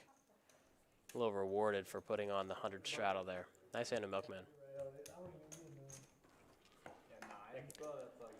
Lego saying, why don't I recognize the commentary? This is my second time in the commentary booth here at Palace Poker. My name is Ryan Farrell, a.k.a. Esky Poker, on Instagram, Facebook. And I'm blessed to be back in the booth. Happy to be commentating such a great game tonight.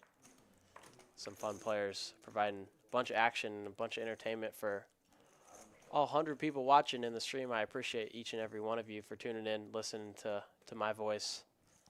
You always have a good hand? It's Mike B. Gets asked the question, do you always have a good hand? No, he does not. He has 7 deuces this time. Milkman's going to step a little bit out of line. Let me have this one, brother.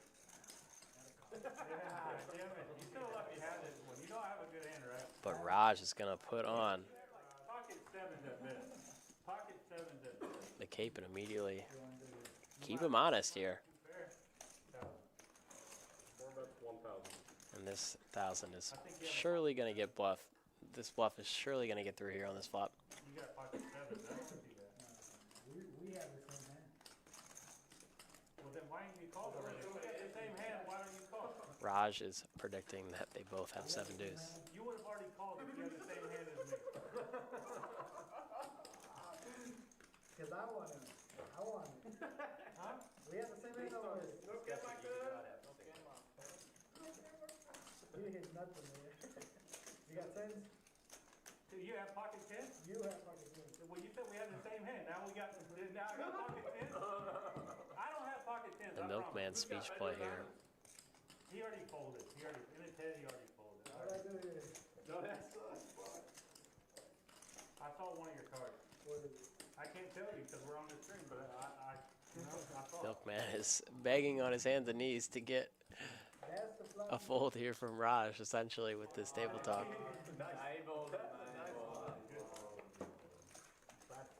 Gets told good fold, but Milkman is lying. Let's see if he shows the 3 hearts. There it is. We probably did have the same hand. What do you have? 3? Yeah, do seven. Sorry. Really? Oh yeah, do 7. I have 7 dudes. I was guys bitching about. You're gonna Eddie is taking a bit of a break because Yeah, these 3. I like it. they're going to be quite busy with the Run Good series in this week. I'm reading the pamphlet in front of me. I guess it's just a piece of paper. Not much of a pamphlet, but from tomorrow, Thursday the 19th, they're going to do a 10K opening event and then a 10K guaranteed green chip bounty. And these tournaments are going to go all the way through the 29th. So for the next 10 days, they're going to be hosting big tournament series here at Palace Poker in Grand Prairie, Texas. Come out, try to win. It looks like they're going to have ring events, and just a bunch of great events. Torse, black chip bounty, 500K guaranteed main event. Come down, fire some tournaments. Let's get back into this action. Pierce raises from early position, and Lucas just traps next to act with ace-king. And this is going to work really well because Zach is going to take this squeeze spot here with ace-jack, which I certainly don't mind this squeeze play here. But he's just really going to run into Lucas here with a trapped ace-king. And now Lucas is in quite an uncomfortable situation. He's just going to jam it, but it might have been a little bit more creative if you were to put in a small 4-bet sizing, because if you were to realize Zach can potentially get a bit frisky here with how much essential dead money was in the pot there. Ace-king suited being such a small hand, you don't really want to immediately force the player out that you are in position with. But Zach here is in kind of tough situation. Lucas's hand looks like ace-queen suited, pocket 10s here. I think ace-jack is just a bit too weak. I'm up. Asking him if you got a pair. I'll let the table talk continue if they want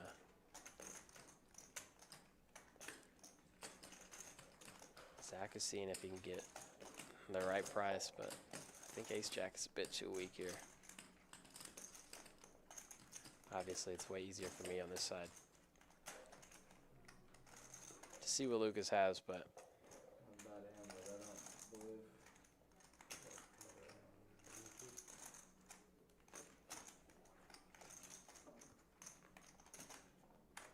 Maybe fold, man. You had a bad hand. Maybe just give it up. Obviously they do, I guess. Unless they came from somewhere. Lucas with some good table talk, begging him to fold. 8 wins. He announces he had a good hand and he's going to show. Zach's quite happy to see that hand turned over after he folded. I think that should have been in there. Big Lou. Big Lou.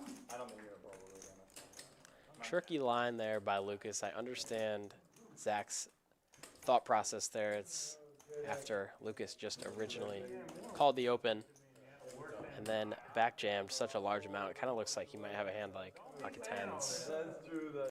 That's true. That's why Zach maybe was thinking. pocket eights, or. I know. Yeah. Yeah. But at ace jack offsuit's just a bit too weak there to put in so much more. King Jack, King 20. Nice fold by Zach. But like what? No, I'm saying like if you call that, that's then we'll flip. Yeah, I'm like 2 or 150. Don't think about it with kicks. Yeah, like that fucking king with that. 3 raises to 400. 440. David re-raises to 400, and see if Zach can pick up on this sizing tail. I think he can. David would have raised bigger if he had a better hand. I think Zach is going to make it like 1,300 here, so Yeah, 5 raises to 1,600. a little bit bigger. Big fold. I like this. This is just Zach paying attention, really seeing what's going on, understanding that David probably doesn't have much there when he went such a small 3-bet sizing. I'll pull up the pre-flop raising stats. Adam and David at the very top, super aggressive, no surprise at all. Milkman close behind. Mike B and Pierce at the very bottom. Both of them haven't picked up too much of any cards to combat that low number. The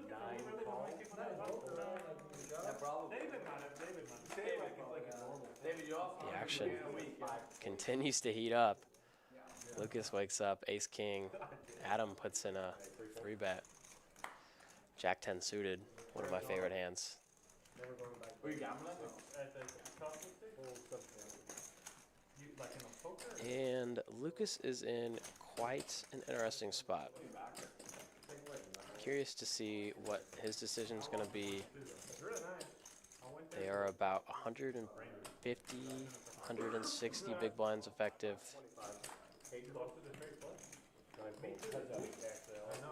So it would have been a little bit too big for him to just rip to 4-bet jam. So I don't really mind just the call here. Might look a little bit passive to some people, but you don't really want to start blasting it all in pre-flop with just ace king there.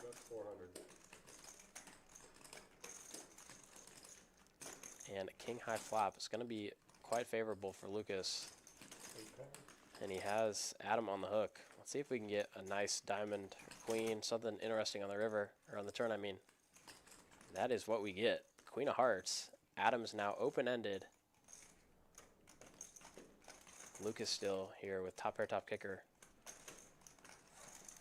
Quite liking this situation, and Adam is going to keep his foot on the gas with a bet of 1,200.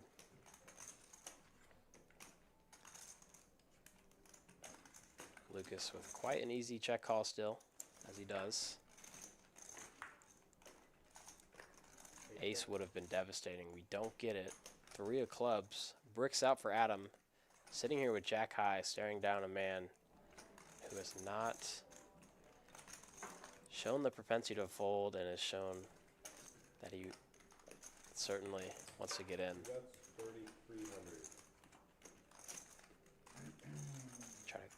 Lucas has shown the propensity to keep people honest in spots like these, and he continues that. Yeah, I could do that.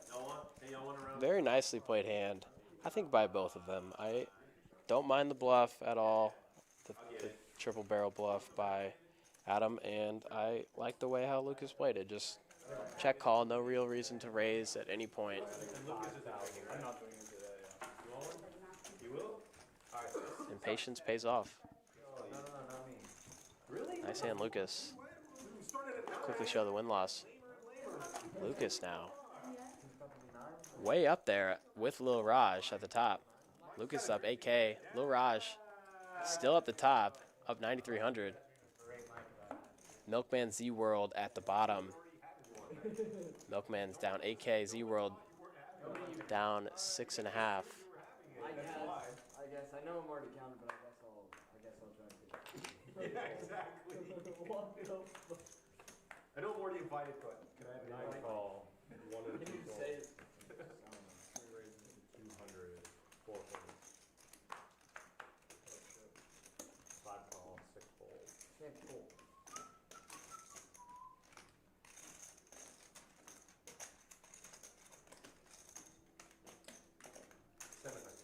Seven raises to 700. Oh shit. Fuck. Boy, order some shots and said 7.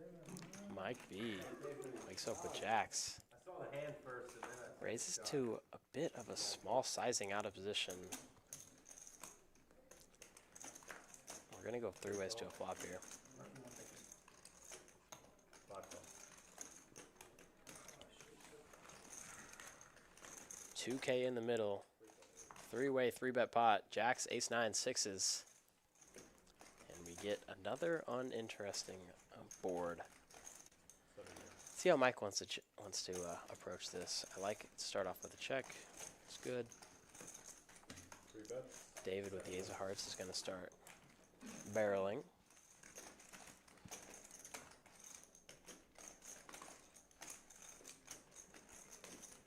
Zach here with a pretty close spot. I can understand call or fold. Mike here with a similar spot to Zach. I can understand him calling or folding. I think he's probably going to fold. From what I've seen, how he plays. Which I definitely don't mind a fold, but yeah. Not surprised to see that. Here we go. Turn 6 of clubs. ZWorld. The best feeling in poker. Turning a set.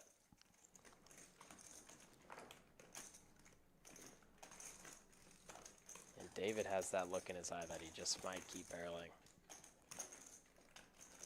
This is, right now is this moment is where he's deciding, is he going to go, is he going to triple it off, or is he going to shut it down? And he is decided full gas, no equity, all gas, no brakes. Benitez is blasting.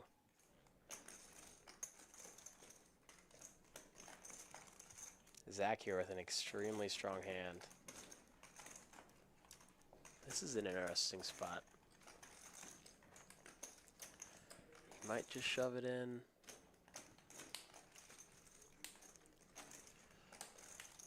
He might call. I don't mind either option. Obviously, if he were to see David's hand, he would just call, trap. But a lot of the times here, David's going to have a hand like King Queen maybe that just isn't going to fold the turn and might fold on a scary river. 5 call. Zach finds the trap. Correctly assesses the situation, and we get a heart on the river. David is for sure going to represent it at this point. He has a must-bluff hand. If you get all the way this far, certainly cannot shut down at this point.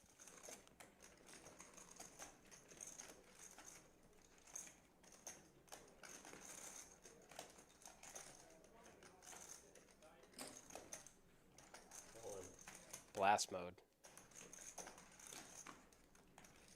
And a call. Zach's hating that river, but quickly calls. 360. Nice hand to ZWorld. 17.8K shipping his way. The trap ends up working out to perfection. Turns the set. River's a card that he certainly didn't want to see, but River's a card that David is just always going to go all in on. Trying to represent the nut flush as he has the blocker.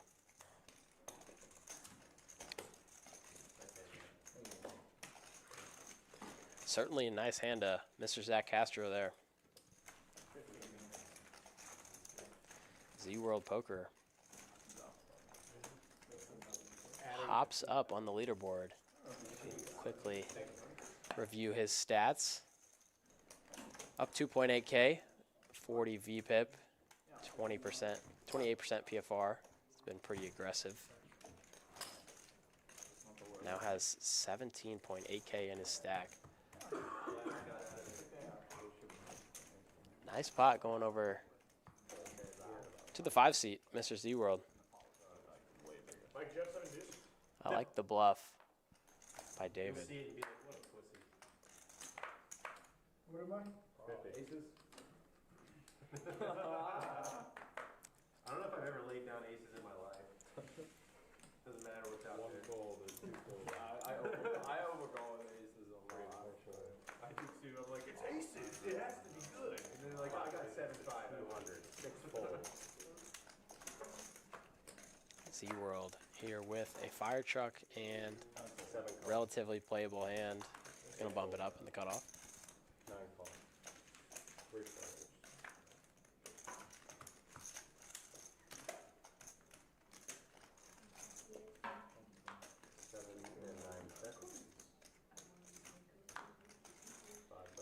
He smokes this board, flopping trips, and is gonna bet really small, 125 into 625.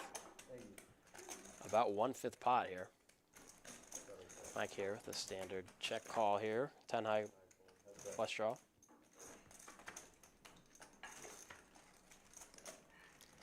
And Mike is going to immediately connect here with the Jack of Diamonds. Turning the flush with the redraw to the straight flush and the royal flush. Zach is going to put out a small bet, which I like this against his opponent. Because Mike is just going to play really honestly to this, even against his flushes. Even with his flushes, he's still not going to raise here, scared of boats, which I understand. Let's see, I assume Zach's going to put out a bet, probably in the along the lines of 1,000, and I want to see if Mike can find a raise here on the river.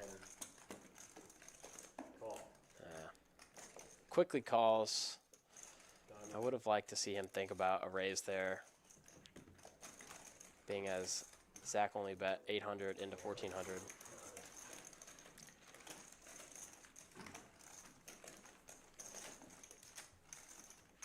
I certainly understand the just call there.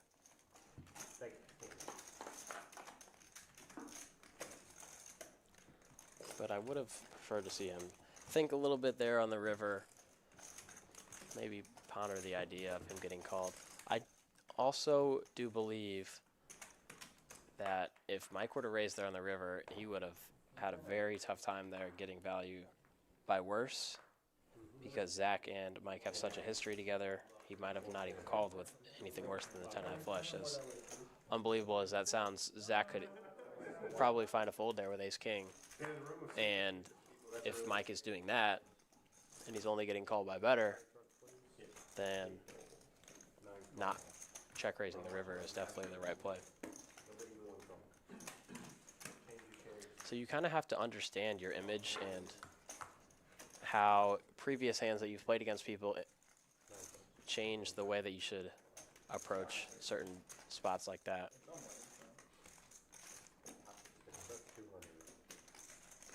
Pierce here is going to stab with pocket fours, and Lil Raj is going to keep him honest.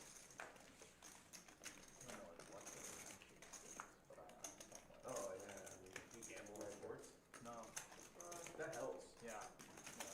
But like, if you play poker, do you like wear like the same sweater? Yeah, I know. I should. I assume Pierce is going to check this one back. This isn't a hand that you really want to start blasting here. Yeah, I love it. After I win big, I go He's to going the to top one. overbet.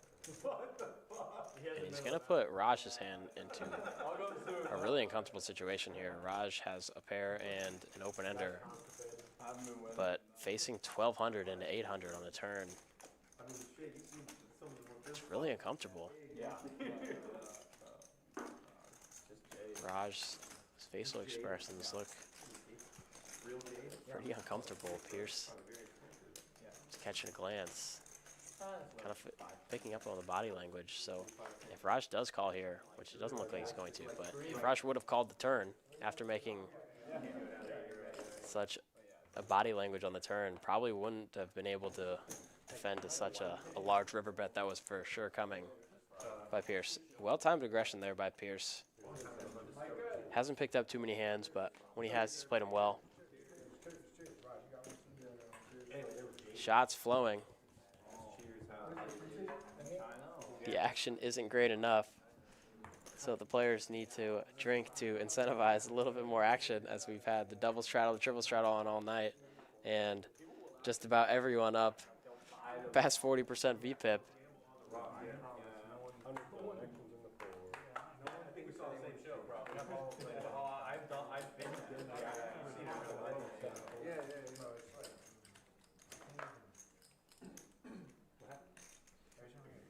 Eight raises makes it 250. 9 in 1 fold, 2 folds. You're not a big man. And 3 call. That's it. Fold. Okay. Yeah, he just hated it. Like 3 5 hearts. 7 5 spades. 250. Two gappers. So like 7 offsuit. Free But check. then like sometimes beat it doesn't matter. Like Hey, you check. just add shit like 93 offsuit or queen 2. Like Free check. I know a lot of people do it. 8 check. Really? Some people just play queen 2. Free check. I have ace king. I said offsuit. Ace high. She was right there. I didn't even look at the board. That was not a subliminal tell. Lucas takes down a pot, ace king high. Supposed to fold it like you, Seems like the fellas are a little bit quiet after that shot.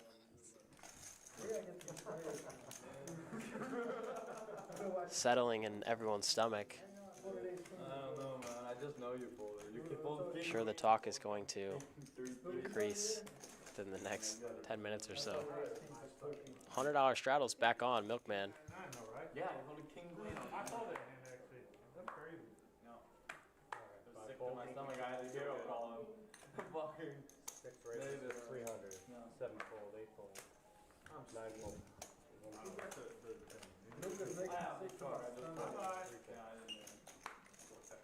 Four fold. 6 wins. Pierce is just going to open. This isn't a 3-bet. 100 straddles on and saying that it was a raise. Nonetheless, takes it down pretty.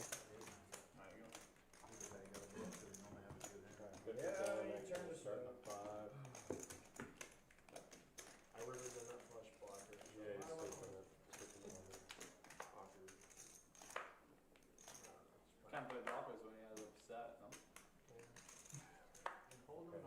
Five folds. What a beautiful table. This entire setup they have here, Palace. 7, 8 fold, 9 falls.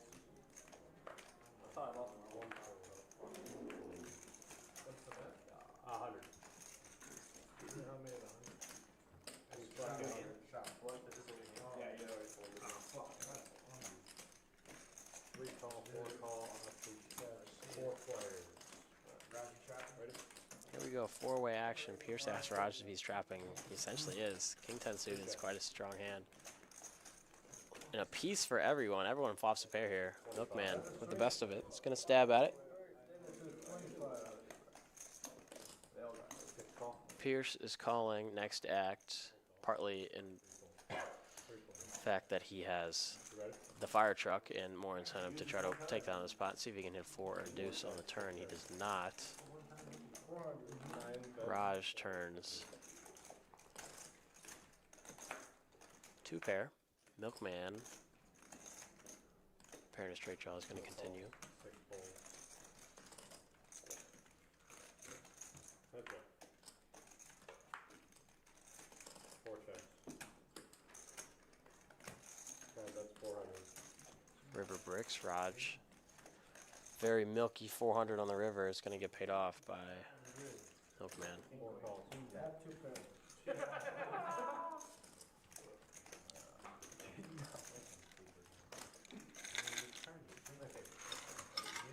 If I raise to 1,000, you come? I wouldn't even, you're the knit man of all men. I ain't never seen a bigger knit. Take it. I mean, it was the worst call in the history of poker, but I had a decent hand, jack. Against you, it's like a auto fold. Come on, man, you got me. Yeah, how you not fold this guy? Yeah, You got me good. Lil Raj all the way up to 10K after that hand. I ain't never got Quickly show this Wait, before it when I get goes away because the cards are in the air. Raj with a 53 VPIP, 25% PFR, and has profited 10.3K on the night. 50,000, it's gonna be a bad. He's been a big winner all through the night. If you can win 50,000, I guarantee you can lose it. Okay? Exercise. Okay. Only nuts for Mason. Only nuts. Just for Mason? Sure. That's what Mason. 4 fold, 5 fold. That's up, You is not down 56 today. Who? You. Me, I'm not. I know. I didn't say I was. I said whenever you lose Oh. 50K today, you're gonna feel the same. I will. 80. I will. Y'all probably will never see It's it. down 20K, I don't think. Recall. Nah, you want it back? Want something back? Yeah, really good. Mason, you gotta take your phone out of there. Free check. Yeah, I might just quit the stream actually, because I need to do this. More important, more money to be made. Yeah, I forgot he's famous. No money here. Paycheck. You get the high price bull. What do? Do you like breed bulls? Do you just like, do you have a dairy? Yeah, that farm? wasn't mine, but that was somebody else's, but yeah, we breed the cows with the bulls. And then do you like, I guess, sell to other farms? Like, Yeah, what do you do with it? I sell the bulls. I actually have like 20 of them selling like this week. Nice. Do you take any to like where they fucking buck people off and shit? No, Like, we don't do that. It's for genetics, for Red Angus and Wagyu. I got some Wagyu bulls and then I got Red Angus too. Nice. But This every might year be the we- sickest one one of of all. David here on the river with a really uncomfortable spot here with 10 high. we caught bulls on the market. How much do I hate He has a huge hand and is faced with quite a difficult bluff catcher. Announces he has 10 high. Adam can barely contain the laughter. Lucas has If you're like a breeder, you know, like sitting a here boat, and 10 high is certainly not good. breed it with like 100K female bull. But I understand his thought process in a way. That would tell but I'm doing Lucas alright. could have Yeah. 6'8", Are getting bred with 6'7", so then I have the genetics. maybe And then you have your own. 9 high diamonds. But when there's only a couple bluffs and a shit ton of value. Yeah. Excuse my French. A lot of value combos. Calling with 10 high on the river is not really the smartest play, and he flicks it in and laughs it off.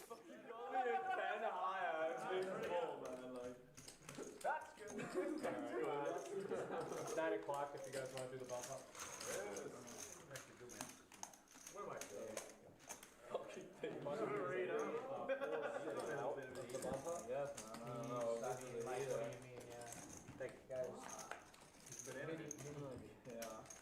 Give me 2K blind. Pull up Lucas's stats as he collects that pot.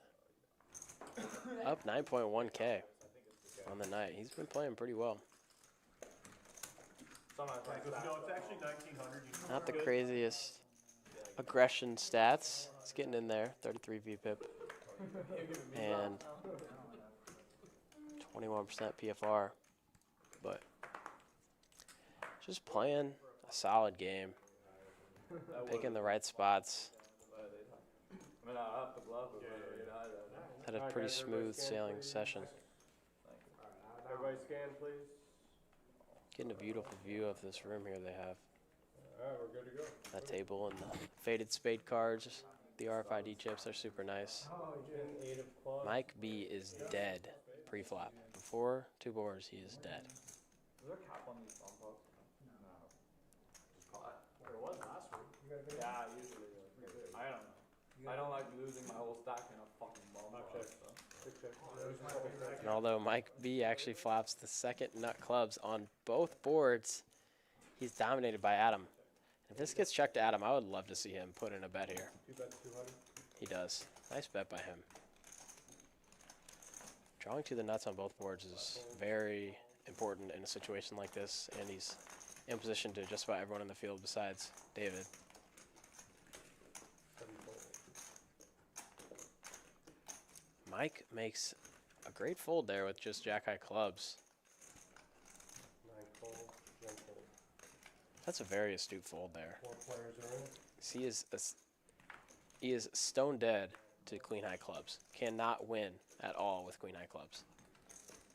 Against queen-high clubs. And Immediate service for Queen 10 of clubs. What a turn card for both of them. Let's see what bet sizing Adam picks. If it were to get checked to him, but it doesn't. Raj comes out swinging, and I would like to see Adam pump this one up here. Oh, he's just going to flat. Oh, he should have called there. He should have raised, in my opinion, there. But I understand his reasoning. Raj bets a hand such as ace-queen or aces. There's no real reason to inflate it, and you don't mind other players coming into the hand with potentially being dead. 300. He's coming back to Dallas. And Adam is absolutely loving life here as he boats up on the bottom and has the nuts on top. He's coming back, and I'm buying my season tickets again. He's going to pump it up. 2,500. Dude, he's coming back. And put David in such an uncomfortable situation here with queen 3. I think they said what happened. He cheated on his wife. Nice fold by David. That's such a great fold. And I think he found that fold because Adam bet 9 ways on the flop. So it really looks like Adam has a hand like aces, which would play exactly like this. And folding just the queen 3, he can only chop, and as it goes bet and then pot on the river, it's extremely difficult for queen 3 to be good there. David figures that out and makes a nice fold. And now Raj puts himself in quite an uncomfortable situation with pretty marginal hands, but It's like a 10 out of 10, and she's alone at a basketball game. Jack, I lose over here, man. That's a big boy there right there, man. see if Raj gives away some of his profits here.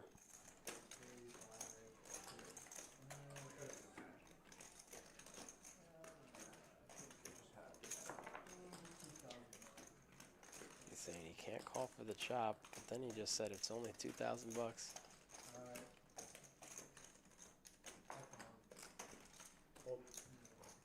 Makes a good fold. David correctly immediately asks Adam. Ask Adam. Queen 10 of clubs. That's exactly correct.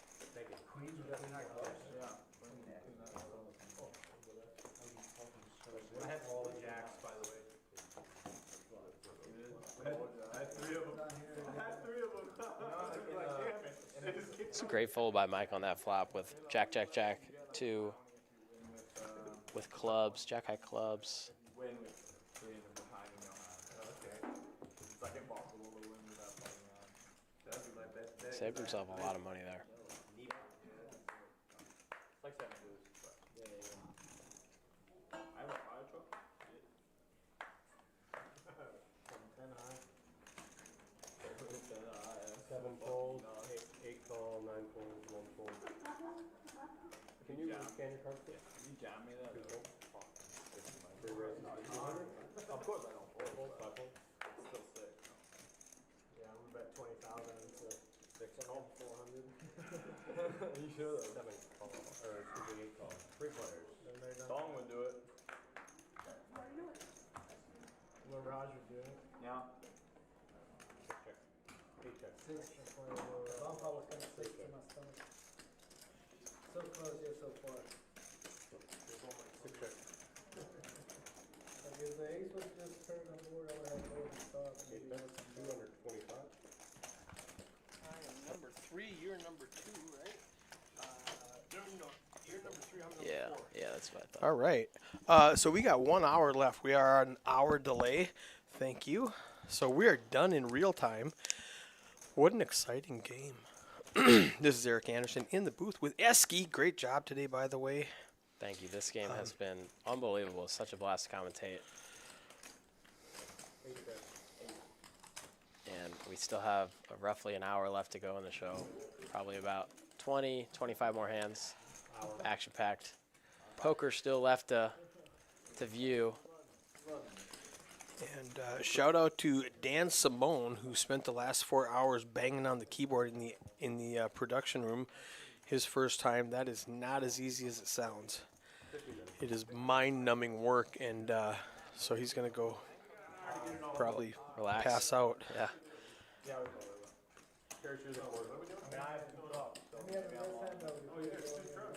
Lucas has 2 fire trucks. Yeah, it's a crazy game. We haven't seen too many fire truck shenanigans in the past couple of hours, but here we go. Jack 4 suited. So, plot spoiler, just a spoiler, plot twist. They take the 7 deuce off and they add the Nick game for the last half hour. Okay, looking forward to And I it. said, you want to play a Nick game for a half hour? You're not going to get done. They do. $1,000 raise? He's a bit risky sometimes, you know? David is going to put in a chunky raise here to price out Lucas. Jack 4 suited is pretty uncomfortable here. I think he probably should just fold. Obviously, it's Well, he's only on his first fire truck, right? So that's 800 imaginary dollars in his pot if he wins. correct. But he's It's the going to have to third play one. out of position super deep Yeah. against David, who's just going to put in a ton of pressure against him post flop, and it's going to be super difficult to navigate. And little Raj is on a heater. Yeah, he's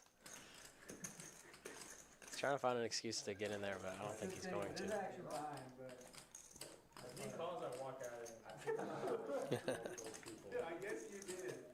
can I see what you have? When it's the fifth one in an hour, yeah, I guess you're right. I didn't call. I had Jack 4. You would have made more money.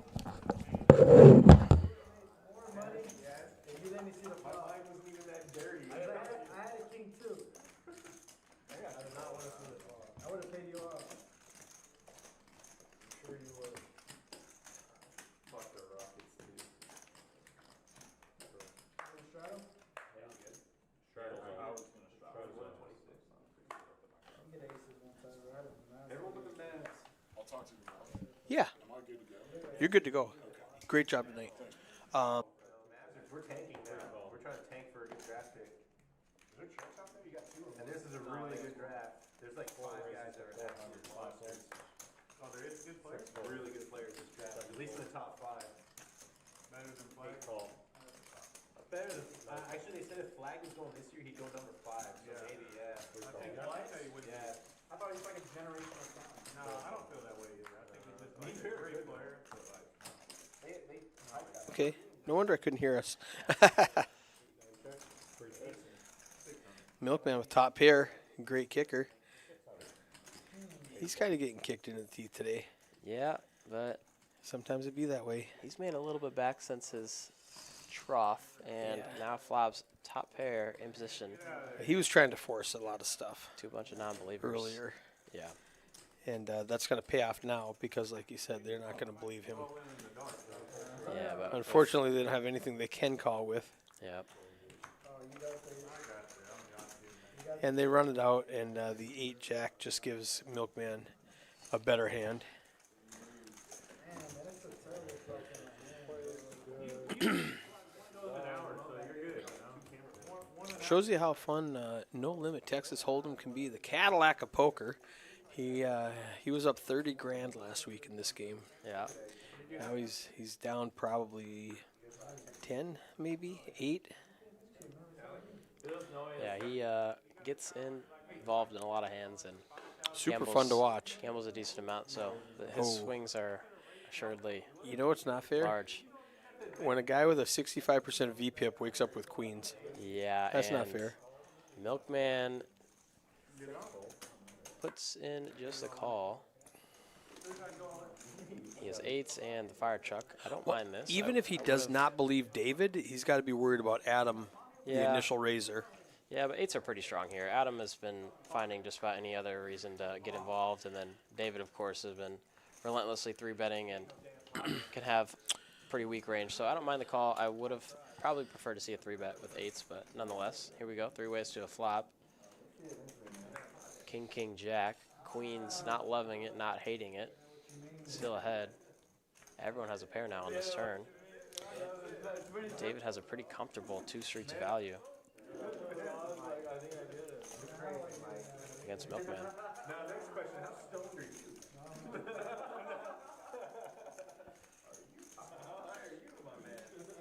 See if Adam is thinking of something fancy. He is. I certainly would not do this against David and Milkman. Don't represent the king? Yeah, I certainly would not. Not take against this these two hand. clients. You want to be live. You want to have clubs. You want to have a gutter. Just drawing to only a 4 is I got 2 kids in daycare. really tough, especially against Milkman and David. I mean, Yep. this is like sticking his Milkman neck out knows there a little bit he's too in. much. He's not winning this hand now. Yeah. And the jack is a pretty good card for Adam because That's a great card. If he was betting on the jack, now he got there. Well, he's not going to ever check raise a jack, but his king X are all going to boat up, and he's going to chop against other king X. So his king X is just going to feel super strong, and he's probably going to have to go all in to get David to fold this hand. Yeah, that is a And he's going to go. This is not going to work. I think 2,400 into a $2,400. $6,000 pot. it looks pretty milky, but against someone like David, you just can't give him a good price if you're bluffing. You just need to price him out because Yeah, Adam. he does not fold rivers. I think he's going to hem and haw for a while. What do you And think? I think Call? he's going to call.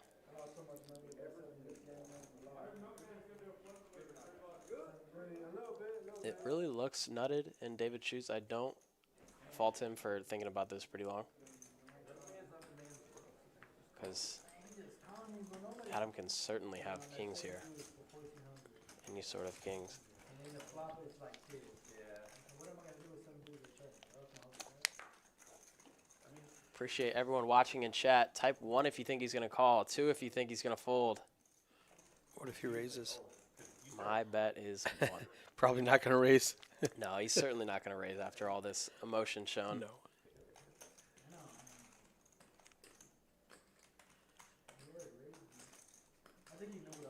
He's putting the pieces together. Yeah, he's putting the pieces together, but Adam is telling a very credible story. Opening from early position, check raising the turn, and it just looks so strong for him to check raise the turn against the two loosest players at the table who have not shown the propensity to believe people, and then just bet such a milky sizing on the river. Oh, he does call. He puts it in. Good read. Yeah. What a fucking slow roll. Great call there by David. We had a couple 2s in the chat. Everyone thought he was going to fold. People thought XP Gaming Pro was right. He was going to call. And David said he's stuck. That's why he called. He is in fact watching 5,000. What did Raj say there? Eski, if you're watching, that's the slow-mo. Was it slow-mo or slow roll? I'm gonna He's off stream now. You can ask him what he meant an hour ago. That was like unnecessarily stupid. You had queens, David? Yeah. Wow. How's he let that? You had 7-4? Yeah. You just raised it to 400. Going for it? Yeah. How did this guy even have queens? I mean, against queens, it was a great board against queens. It was a great board against queens. Pierce bumps it up to 10, 15, 1,500 with ace-ace. Yeah, Raj said that's the slow roll. Slow roll, yes. Pierce wakes up with aces finally. He's been quite card dead, but Milkman with just 6-9 of clubs can't really compete. Dude, I gotta do my bracket. Oh yeah, Mike is talking about doing March Madness brackets. I have not yet to make one. The 50's been pretty consistently on. A couple of people have opted not to do it, but not very many. And the 100 has been fairly common. Yeah, this is a high stakes game here. Super fun to watch. These players been gambling it up.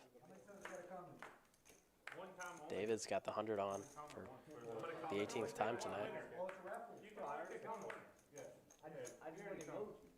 Yeah. I still get a comment of team? Yeah. Did you fold? Oh, one king. You get to pick one One king. shot, not two. Let me hit you with the one time. Abe raises for 300. Little Raj with the snowman. Ooh, and now Pothead's got the queens. Is it? What do we call that? A chunky bet? Chunky bet. 1,500. Yeah. Chunky squeeze. This is a great sizing. It's going to put Lucas and Lil Raj in super uncomfortable spot here. Lil Raj is already looking super uncomfortable. Yeah. You got $4 grand.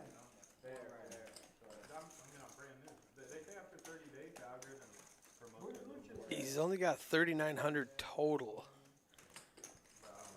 So, Lil Raj might just want to. I think all options are on the table here. Yeah. Fold, call, or just jam and try to run your equity against a hand.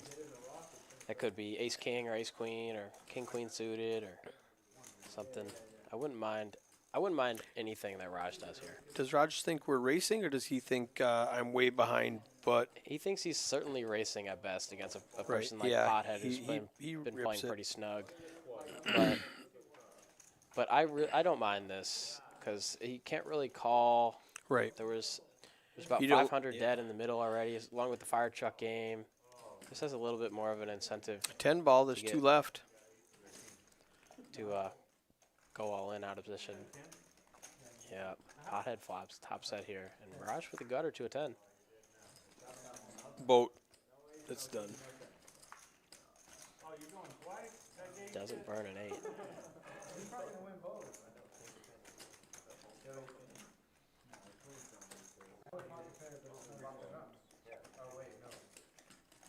Five high flop, no help to pocket 8s. Needs an 8. No backdoor straights either. Needs an Nope. 8 and an 8 only. Exactly an 8. One time for the fans. Does not bang it off. Nice pot going over to Pothead. He's been patient. Finally finds a nice spot. 8,200. Nice hand.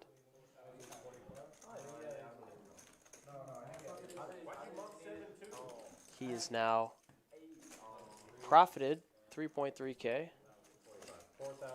Click up his stats real quick. 40% VPIP. 26% PFR. Bought him for 5K, and with that hand, he is up. He was down 1,100. Yeah, he was. He's been patient, been getting in there too. 40 VPIP. Yeah, that's a pretty solid This VPIP. lineup is pretty difficult because Yeah. you get squeezed out a lot pre-flop. Yeah, that's a really solid VPIP. What was his PFR there? 26%? Correct. So the thing about that, I was talking about it on the stream yesterday, that a lot of times if you're at an active table, like if you're specifically in Adam's spot or Pothead spot and you've got David and Milkman on your left, you don't have to raise at all because they're going to raise for you. So Yeah. so the ratio between VPIP and PFR might be skewed Yeah. because you know they're going to raise for you, so you don't have to do it. Yeah, it's also, you have to play a little bit more snug in a position such as Adam They are still playing Pothead. the 7 deuce. because you're just going to play out of position a whole lot post-flop. Oh no, Milkman with ace queen in the Yeah, straddle. This is interesting. He has shown a little bit of a propensity to cold call in spots like these, so I wouldn't be surprised if we see that again. Well, Mike opens and Lil Raj 3-bets it. Yeah, it's pretty. So is he? Both of these guys are pretty snug.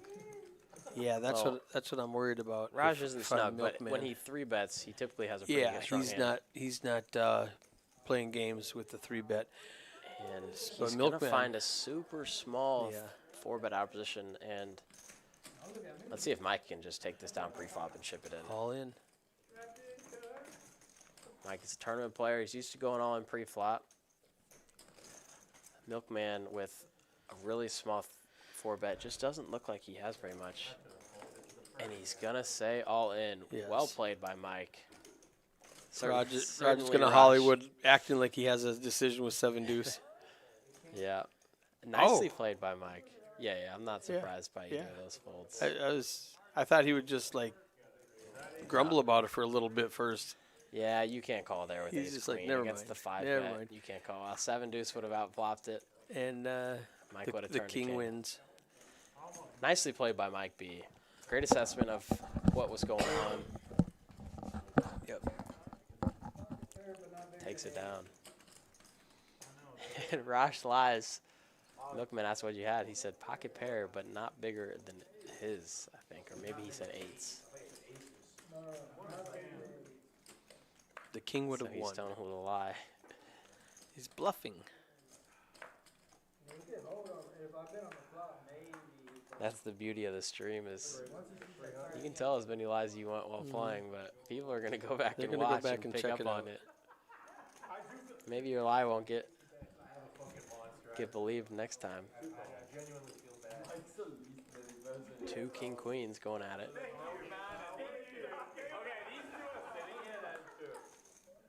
Bro called me with Zach knows how that means to me. But Mike is not there. We only have 2 stupid minutes. Zach's probably just going to call. I wouldn't assume he's going to squeeze here. Why are you looking around, David? One could be you. One could be you, man. Yeah. How many do you have? He was hiding the shit. Here we go, three-way flat. 1K in the middle. Yeah, they were hidden for sure. 10 high, not much for anyone besides Pierce with the pre-flop betting lead and some backdoor straight and flush opportunities. He's going to just decide to check this one back and try to realize his equity. The turn 10 opens some doors. It's a decent card for Adam overall. A lot of his hands are going to be 7s and 8s and Queen 10 suited, Ace 10 suited in a spot like this. Could have potentially turned this one into a bluff. Decides just to check this time. Turn checks through. 4 on the river.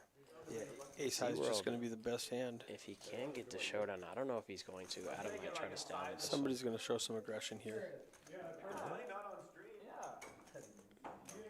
I don't think Pierce is going to bet. Pierce is like, Checking two no, streets. I've got king high. I'm just going to stop. We have fire trucks, we got it. Ace No, high I'm getting wins. rid of 7 deuce and putting on this. So right now they're going to start the nit game and get rid of 7 deuce. Got it. Nit game is worth $100 per player. Got it. And by the tone of your voice, it sounds like we're going to see some fireworks. Yeah. Like we haven't for the last 3.5 hours. Yeah. Yeah, it's well, if you could hear me in the background, they said, "Can you get the nip buttons?" And I went, "For the next 30 minutes?" And they went, "Yeah." Okay, you're not going to finish. They did. All right, well, They I'm looking finished. It was forward fun. It was fun. to seeing some gambling. It seems like they're chatting about it right now.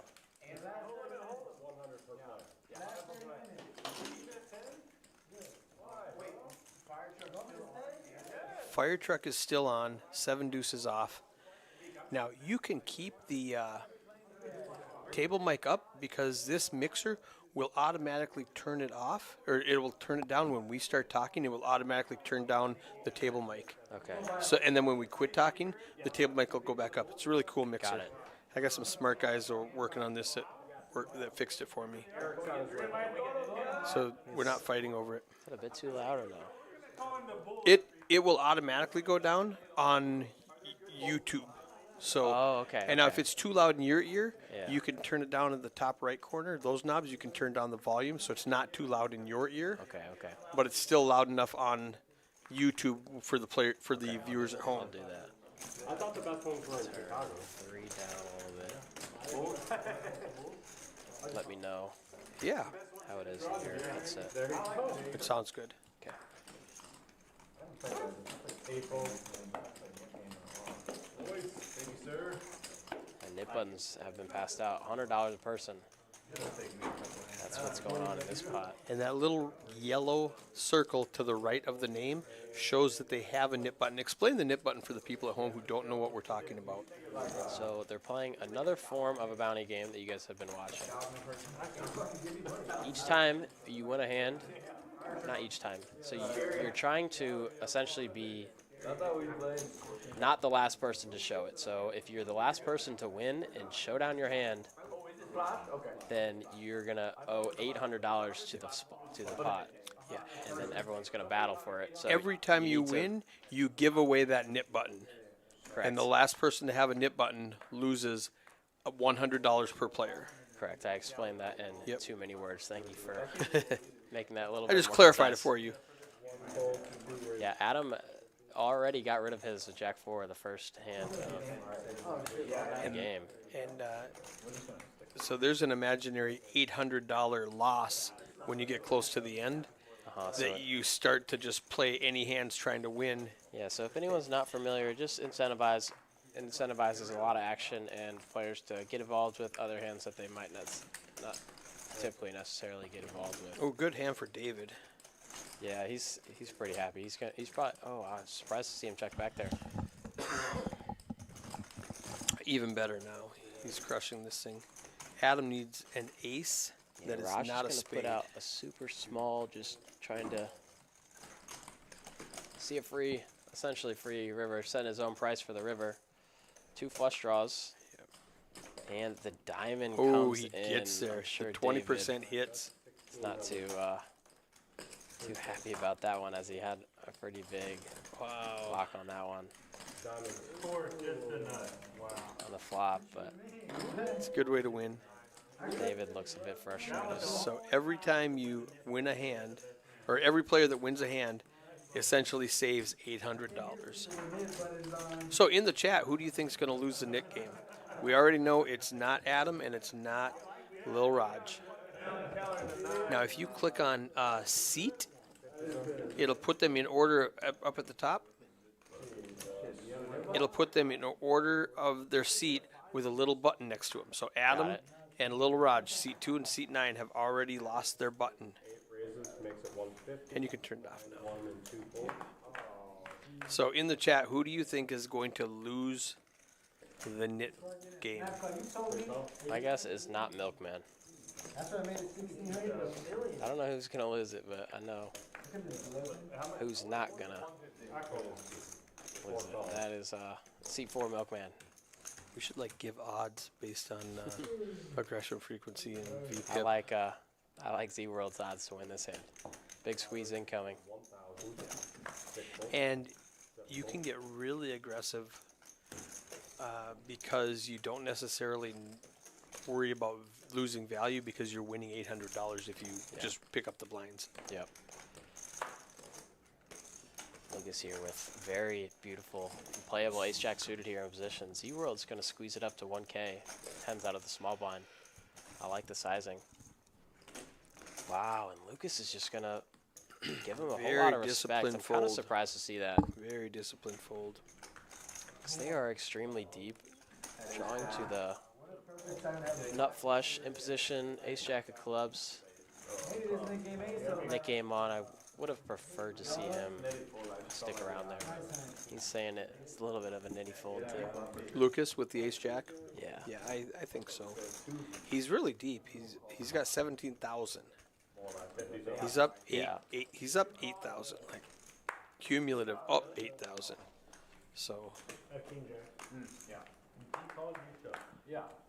no.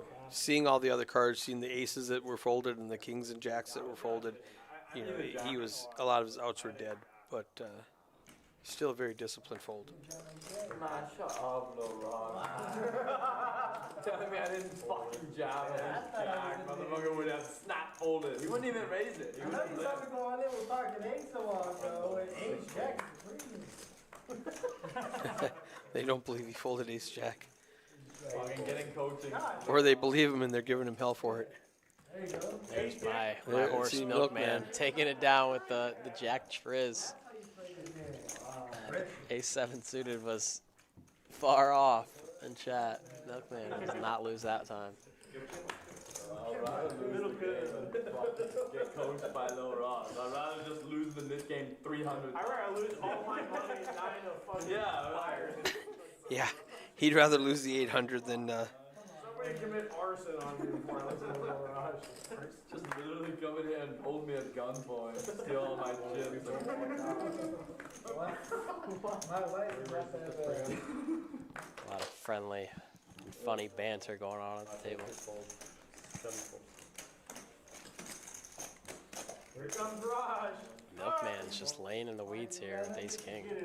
Hoping someone else behind us is going to do something crazy, but we're just going to go 3 ways. Raj, David, and Milkman, 3 of the most active players at the game, seeing a flop together. Here we go. And we don't get an interesting one. David, pre-flop razor, outflops him with middle pair. Yeah, Milkman's going to stick around. Yeah, so do And I Raj with 2 is going overcards to against as David. well. That's nuts.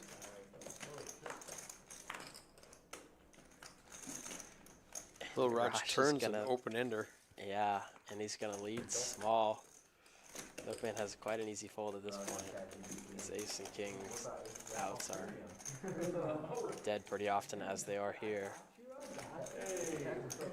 Oh, no. Relax. There we go. He's like, I don't believe either one of you guys.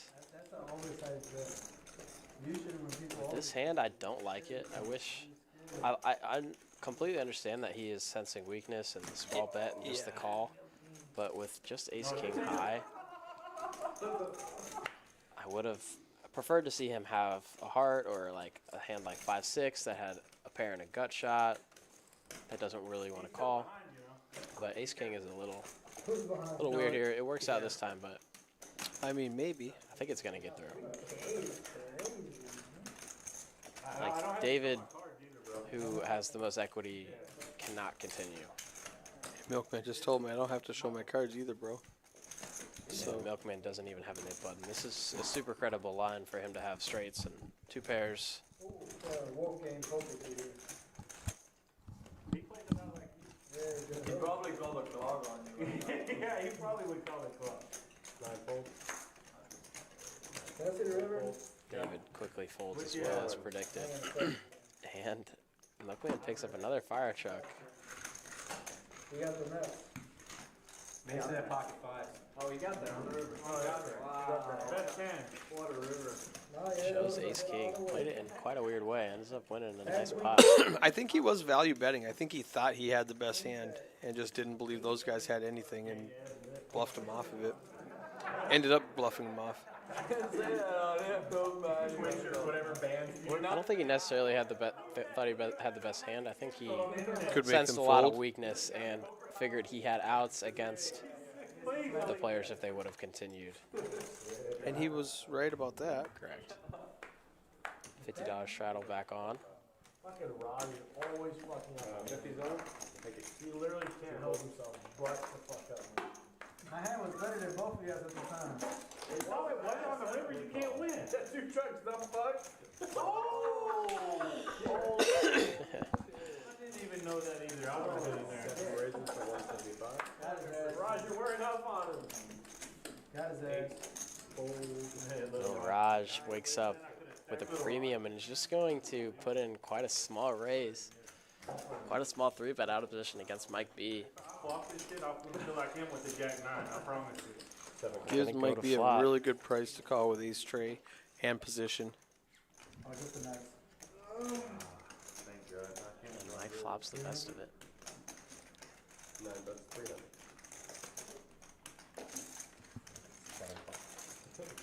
One thing is you're never drawing dead when you play a pot with Little Rock because you can always bluff him.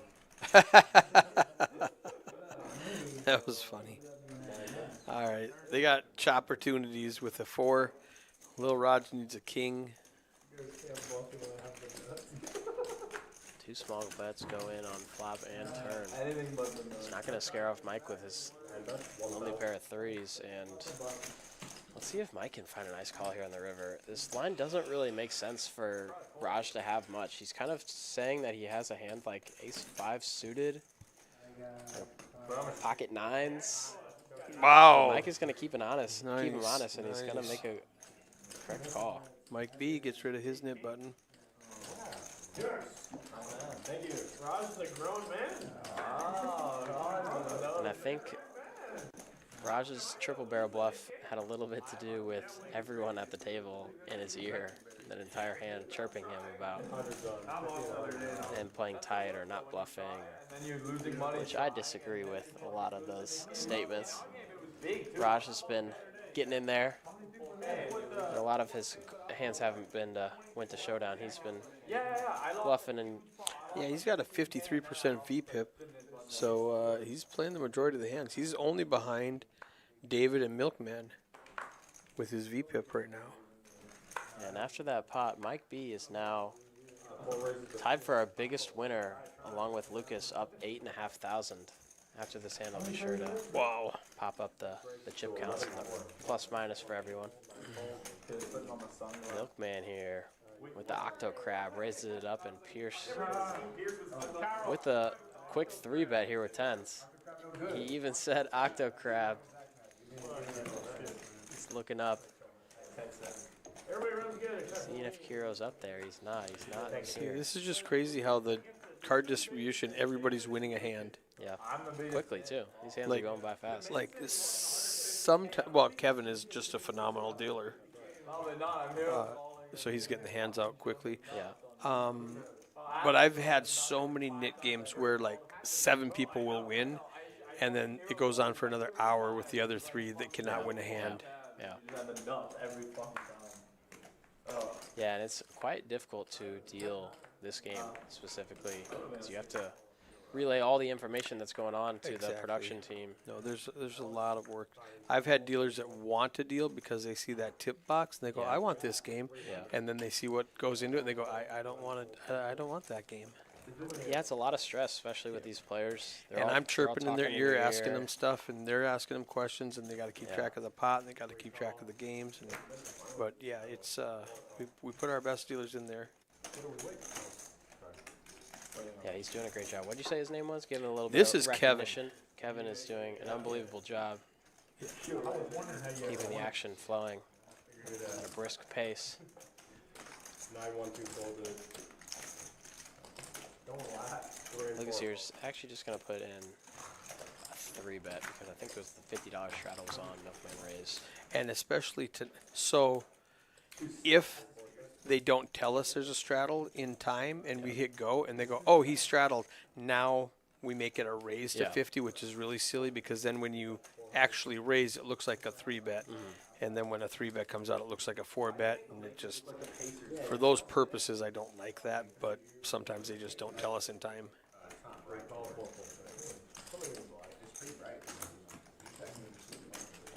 Sounds like we're not winning any pots over here. David's got 12 outs with his flush draw and 1 overcard. Exactly 50-50 going into the turn. 1,800 in the pot.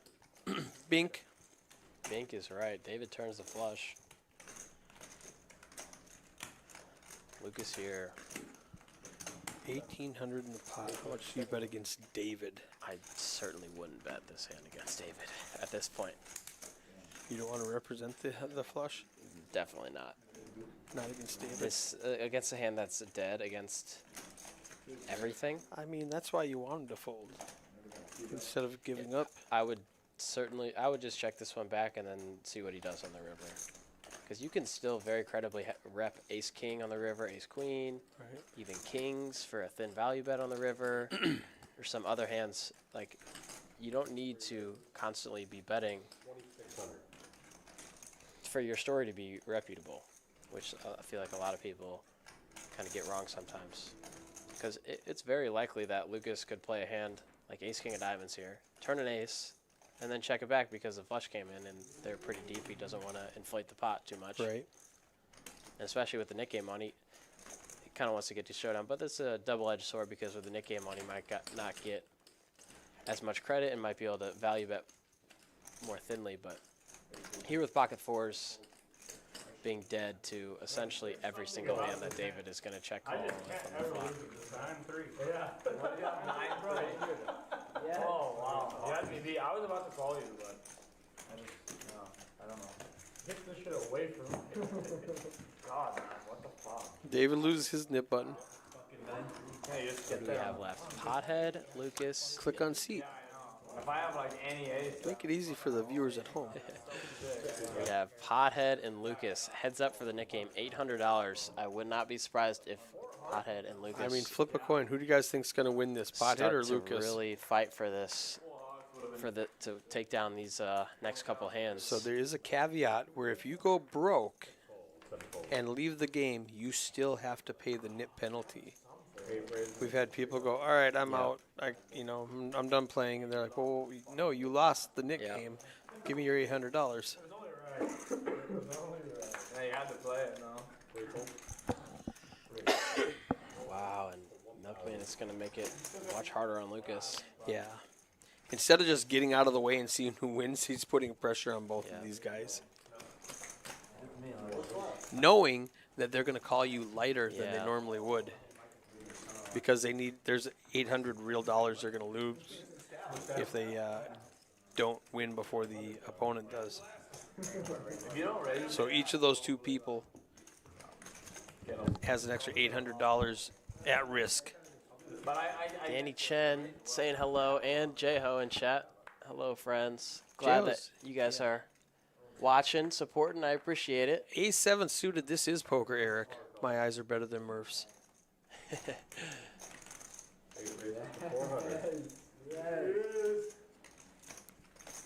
Lucas with another premium, Ace Jack. Yeah, heads up in the net game. This is a very big against premium. Ace 10. Pothead is going to put in the 3-bet here. I don't mind this being heads up in the net game. Lucas could certainly have some. Especially when the other opponent raises. Yeah. And Mike, with the limp, I believe, I think the straddle was on. He limped. He's going to put himself in an uncomfortable situation. No, here, do you want to get in the middle of these two guys?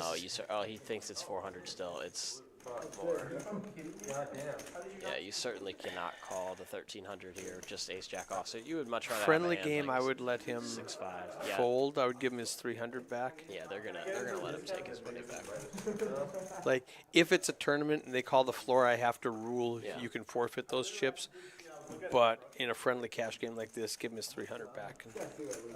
I completely agree. Friendly game, this environment. Nick game's over after this hand. Yep. Lucas is gonna stuff it, and Pothead has an uncomfortable situation because Lucas has shown that in these spots earlier in If the Pothead fire truck folds, game, he loses $800. That's true, but If he calls and loses, he loses 6,800 plus the 800. earlier in the fire truck game, Lucas showed that I think he called an all-in with King Jack, I believe, and he's certainly much looser and wider than a lot of people would be in this spot. I like the all-in here with Ace Jack. Yeah, Puts max pressure on a hand like pocket eights that Pothead could have, or King Queen suited, and Ace Jack out of position just doesn't really play well in this situation. I don't think I can. Pothead, this is close, but I think Ace 10 off, especially if you were suited. Pothead asked him to show one card, and Lucas said, I don't think I can. Oh, and he puts in the call. This is I don't think you have big ace? No. a bit too loose, in my opinion. Pothead, but I completely understand the call. Heads up in the net game. Here we go, 16.5K in the middle, running it twice. So the nit game is based on the first board. Yeah, correct. Believe it or not, if you wouldn't have raised, I would have. Pothead needs a 10. There's 2 of them left in the deck. 8 is not going to help. 9 on the river game over. seals Lucas the deal. wins. Lucas is going to get half the pot and not lose the nit game. Pothead burned some of his straight outs too. He's still down to wanting a 10. Pops a couple more straight outs or chop outs if a 9 were to come. Here's the 9. So Three chop it quarters, up. the most likely outcome, unless the jack came on the river. It did not. Or the 10. He's not showing his hand yet. He doesn't realize. Because he's going to give him half his Yeah. stack. Yeah, shit went all in. Stack both of them. If anyone's curious how that quarter works right there, What do you call me that? the dealers just chop Pothead's stack in half and then 800. give it to Lucas. Instead of bringing all the money in the middle, giving 3/4 of the pot to Lucas and Pothead, 1/4. The math ends up working out the same way. You just take half of Pothead's chips and give it to the winner. So now, Pothead owes $800 to the Splash pot. splash pot. Whoever wins this wins an extra $800. I see a lot of strategy where people will just be super aggressive because there's an extra $800 in that splash pot. Yeah, you want to. They'll lose thousands of dollars trying to win that $800. You essentially don't want to fold any hands for 50 bucks here, you're gonna Yeah, you're getting pot odds. you're getting unbelievable pot odds. There's 16 big blinds in the middle, so you're calling one to win. Is it 18 and a half or 17 and a half? So you're calling one big blind to win like 18 big blinds. You're just getting unbelievable pot odds in Mike's shoes and Lucas's shoes here in early position. Now, if someone were to come in with a big raise, So if it's you're a very gonna different story. raise, you need to make it instead of, let's say, 150. You almost want to go like 300 to deny odds. I would probably open up to like 600 here. Like in Raj's spot, he just goes all in. I don't mind 6,000. that. He's like, there's an extra 800 out there. I'm Raj is like kind of on the borderline stack to where he just wanted to go all in or just like go to like 600. It's kind of I don't mind this all in. Yeah. It might seem a little gambly, but there's 800 dead in the middle. It doesn't show it at the What's on he the in? graphics. +3, so he's in middle to late position. Yeah, looks like David is thinking this is not the player you want to see thinking here No, he's immediately. 6610. Let's see what he has Double check for 6. once the graphics catch up for us. they're doing all in, so you'll see his stack size. It changed to $6,610 he has in front of him. Wow, Milkman. How does Milkman David not wants to call? gamble. The 10-7 suited though. He's just 3 fold. Milkman has already counted it out Yeah. next to act. You got sometimes in live poker. That's the beauty of live poker. If you're David there, sitting there, say David had a hand like pocket sevens, and you see the guy next to you thinking, with already the chips exactly cut out, you could potentially fold a hand like pocket sevens in that situation. Maybe save some money in the long run. Too funny. He said, I'm such an idiot, I can't help but call you. How funny would it be? Well, the 7 deuce game is not on anymore. Yeah. So he's like, never mind. I know, I wanted to. He wanted the extra $800 and then remembered that the game was not on. So Milkman is way ahead. Go for another bit of a slow roll. We He's call kinda this shown being that a little bit. dominated. Milkman's done a little bit of a slow roll a couple times, so deciding once or twice. I think Milkman's been going once all night. 13K pot, running once. Top 2 pair for Raj. Milkman needs an ace or a queen or a 10 for some more equity. Queen, 10, something. 9. 8 is not it. Ace and ace only 2 remaining in the deck. Milkman to save his session. I don't guess 5. I want to really push. I don't guess 5. Nah. 5 on the river seals the deal for Raj. 13K shipping over. He's having himself a little dance, sitting Plus out of his the chair, 800. clapping. So he gets the 13,000 pot plus 800. He said, "I'm no nit."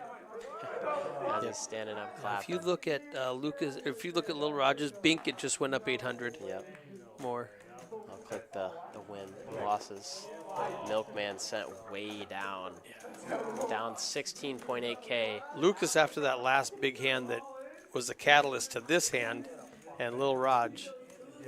Little Raj shoots all the way back up. He has hovered around this number for just about the whole stream. Went back down. I think he was at about plus 4K potentially. Maybe a little bit less even. Milkman lost half of what he won last week. He's still in the positive from last In week. your pocket. But there's still 10 minutes of game left, so let's see what happens. Yeah, these players still have the straddle and re-straddle on. I am amazed that they got through that Nick game in less than half an hour. Yeah, that was But 8. a fast one. Yeah, how much you got? It's kind of like each player just down the line got a hand. Yeah, one, I got a would hand, one, I got would a hand, one. say I would have to look back and see, but we had 8 different people win a hand in probably 11 hands. Yeah, that's very unusual. Typically, the Nick game will last a little bit, and the people who have already won a hand would collect a little bit of EV and a little bit of money in each hand from players playing a little bit too loose. Lucas is going to stick to the theme of trapping some of these strong hands in early position, and it's going to work out. Milkman, with ace-7 of clubs on the button, is going to really pump it up to a big number. And I think if Lucas can correctly assess the situation, that Milkman is ready to gamble. Just pump this up. He's There's only got no reason to trap 3,500. here. Yeah, just go to like 4K just go total. to 2K or something. Yeah, I like this. And I think Milkman is gonna just put this all in Snap immediately. it. Yeah, I don't Suited think I don't see A7. him folding here. Trying to play with everybody. Raj getting a little bit more camera time. He does have a fire truck, but 6-3 offsuit is far from a good hand. Wow, I'm so rude of you. Milkman here is in quite an uncomfortable spot. I mean, you can't really get involved in. Like, I'm trying to play a fucking ad. Like, Yeah, whatever. fucking with me. You'll get your spotlight, bro. He's down, and I wouldn't be surprised if he wants to gamble a little bit. But this would be a great fold. Good fold. Because this is so easy. He's down 17K now, just like whatever, 3K. But he correctly assessed that Lucas's range there was really strong, and A7 suited just was not getting a price to call. Let me punish him one time. I will punish you before you punish me. That's for sure. You punished me last week. You deserve a spanking. That's accurate. Milkman did put on a clinic last week. He deserves 50 here. Oh, yeah. 50's on action. After what he did to me last week. Yeah. You did that to yourself, though. I mean, yeah. That was not me. That's true. All I did was raise and you re-raised me. I jammed you, yeah. It was like you raised like 2K. Fucking jam. The lovely queen in the background, settling these Just tabs. limps. Kind of surprised to see him. This is the first check spot we've had. I think it is. He has a 40% pre-flop raise. This is pretty premium for 40%. 7 check. 8 check. David way out ahead with top pair. At this point, we're just passing money around. 7 fold. I gave all my money to Paul here a while ago, and he gave it to Lucas. Gave it to Mason, and Mason gave it to me. And Luke is just not a believer. Calls 100 with Yeah, a king 9. I don't blame him for not believing. but I'm the lucky. Oh no. Connect. David has a very easy value bet after the quick check on the river. Yeah, Lucas is gonna call. 500 Snap is call. snap call. David assumes that he's probably chopping, but the king on the river gets him paid big time. I had a 5 stroke. Big overbet gets paid there. Nice hand.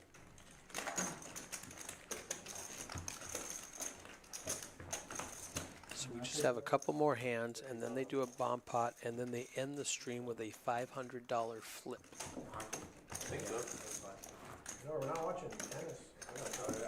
Alright, this bullshit is over, right? Not over. So we are an hour in the future for this stream.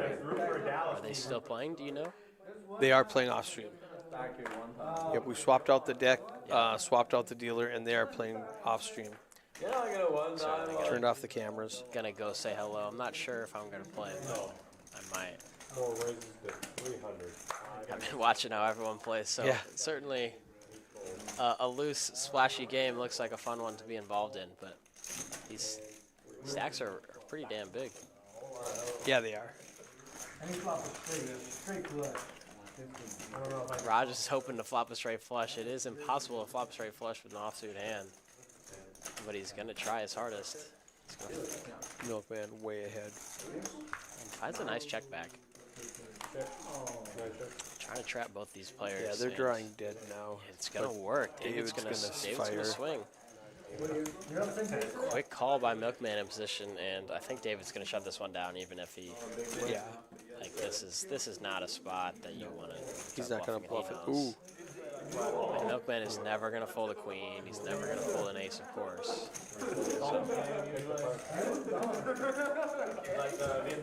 But he stabbed at it. He had a fire truck, so I understand his Yep, small bet. Try to just take in it down. case.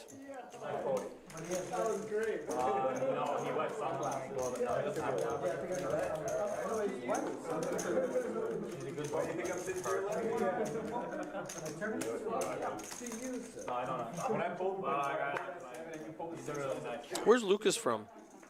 Hong Kong. He. That wouldn't have been my top 10 guesses. Yeah. Me neither. He. His family recently moved to the Dallas area. Within, I'm not sure actually how long, but I know he used to sell art. I'm not sure what he does anymore, if he still is continuing to do that, but I know he sold a banana for $6 million. A banana. He sold a banana duct taped to a wall for $6 million. I am in the wrong business. Look up banana duct taped to the wall if you're curious watching at home. And I'm sure you can find it. That's crazy. All right, we have the last hand is a $50 bomb pot, double board, Omaha. And then after that, really, somebody bought that for $6 million. Yeah. That sounds I like have money it laundering pulled up here. if I've 5 million, I guess. Is 5 what it million says only. here. Oh, 5 million. That makes sense then. I thought it was 6 million. Sold for more than $5 million. I would here. never pay 6 million, Duct but tape 5 up to the million. wall. 5 million sounds about right. That's about as much as I would pay for a banana Yeah, duct tape to the wall. 5.2 million. I probably would have paid a bit more, but I don't know. it's like a perfectly ripe banana. It does. You can make a nice banana split. I like it just a little bit more brown, you know? Yeah, a little It's bit. like not so green, not so hard to peel. Like that looks like a firm banana. Yeah. That's But- hilarious. You could save it for a couple weeks, turn it into banana bread. Like You that is could. worth way more than 5 million. 5.2. That is the silliest thing I've heard today. He's an artist. Raj flops very well. What a huge hand he has. Ace, king, queen, 10 double. Flops the nuts with the redraw up top and top pair with backdoor diamonds on the bottom. Lucas is going to do the betting for him at the same straight. And a gut shot on the bottom. David said put him in for a $500 flip, even if he's not there. Yeah. 9 call. 1 fold. 2, 3, 4 fold. So we are going to go Little Raj and Lucas 6 call. and Pierce. Coming along with the nut spades and also a gut shot, back gut shot to a 4. Or 3. no, correct, 3. Dude, it's weird playing in this game, and then I went to play the tournament, and I was like, you want me to call? And they're like, no talking at the table. And I was like, oh yeah, my bad, I forgot. 10 on the turn is going to give Lil Raj a better straight, and he's going to come out swinging at it. And he turns diamonds on the bottom. Yeah, he's got the. He does not want a spade up top because then Pierce sweeps Yeah, it. but He's Pierce got the. isn't going to call here. He can't. Actually, this is close. I think he's going to fold. Just with Yeah, he like did only fold. nut spades, Yeah. you can't really continue. And still also having Lucas behind you, who could potentially raise. So Next Lil act Raj is- got Broadway up top Yeah, and this is, he's got a Queens huge flop down on this bottom. one. Bet 2. I just sit there and shoot. Okay, and he Lucas- might get paid off here. This is What quite does Lucas uncomfortable have? situation. Lucas here for has a worse straight. Yeah, it looks like Raj has a hand like Queen 6 or Pocket 4s Yeah, or 6-4 here when he's leading on that board changing, on the nut changing. On the So turn. Lucas has a worse straight on top and a worse queen on bottom. Yep. Can they stream the flip? Yeah. Oh yeah. $2,000 into it. He's getting 5 to 2 on his money, 2.5 to 1 on his money. Yeah, but he's only ever gonna win half. He knows for certain that if he's calling, he's only ever gonna win He's half. gonna so win. you have He's to- gonna win his money back. So he's calling 2K to win half of 8,800. So he's calling 2K to win 6,800, 40. Yeah, 6,800. So he's calling 2K to win 34. 3K, but he's just Yeah. there's just not really a word like Raj essentially always has Queen 6 here. By how this played, like he always has Queen 6, 9, Queen 6, 10, Queen 6 King scoops him. Yeah, that was a great fold by Lucas. All right, now it's a $500 A lot of flip. people would not be able to find that fold. He's like, oh, I have Queen 10, like I have the second nut straight, and I have Queen down low, but Yeah. that was a great fold by So Lucas. just on sheer luck, seat 1 through 9, who's going to win this $500 flip? 4,500 in the pot. Who do you think's gonna win the flip? Drop it in the chat for us. My guess is seat 6. I think Pierce is gonna win the flip. That's a good one. Who's the big winner right now? Let's click on win Biggest cumulative. winner is Lil Raj and Lucas. Don't worry about you. Mason's got bull money, guys. Don't talk with him. They are both up 10K. So Milkman, Throwing the party down at the bottom. he needs to win this 4,500 the most. Yeah, he's certainly hoping to win here. Adam and David can almost get unstuck. with this pot. Yeah, this is a big flip. 500 from each person. That's a big. And they're still playing. 6 seat. Anyone in chat, drop who you think's going to win. A couple of these guys that are just down $2,000. That's a night saver for them. Get it, Jack. Let's get it. Come on. You guys got to scan. Little Rock's Lucas, gonna you win. gotta scan. Everybody knows that. Milkman thinks Raj going to win. Just enough. Wait, is it one board, right? Well, I'm not gonna lie, I'll Right. Go celebrate. Yeah. Be silly. Oh, that's me. I have a set. Damn it. Come on. Yeah, I have a set. Pierce, my guess 6 to 3. is Yes, come on. not much. I'm out. Probably not. David has a gutter.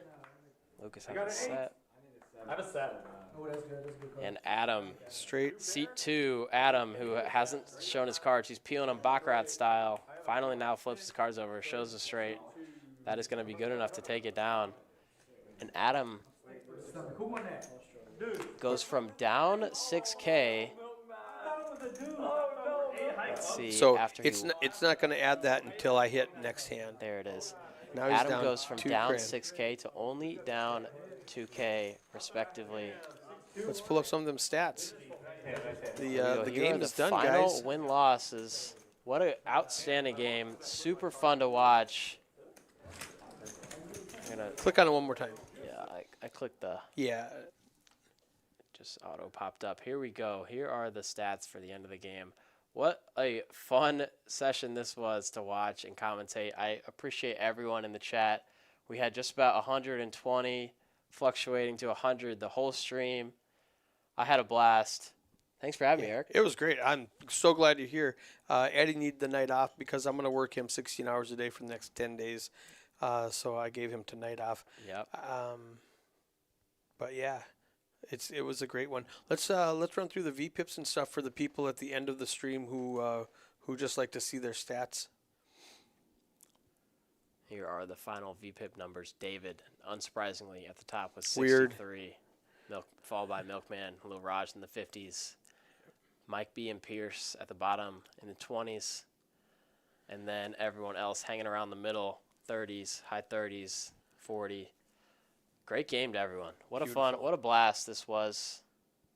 Appreciate everyone coming out and supporting the Palace Poker stream. Yeah. Make sure to subscribe. Check out the next one. We're going to be streaming final tables starting tomorrow. If you want to play on a feature table, come jump into that 360 Poker News Power Stack Friday and Saturday.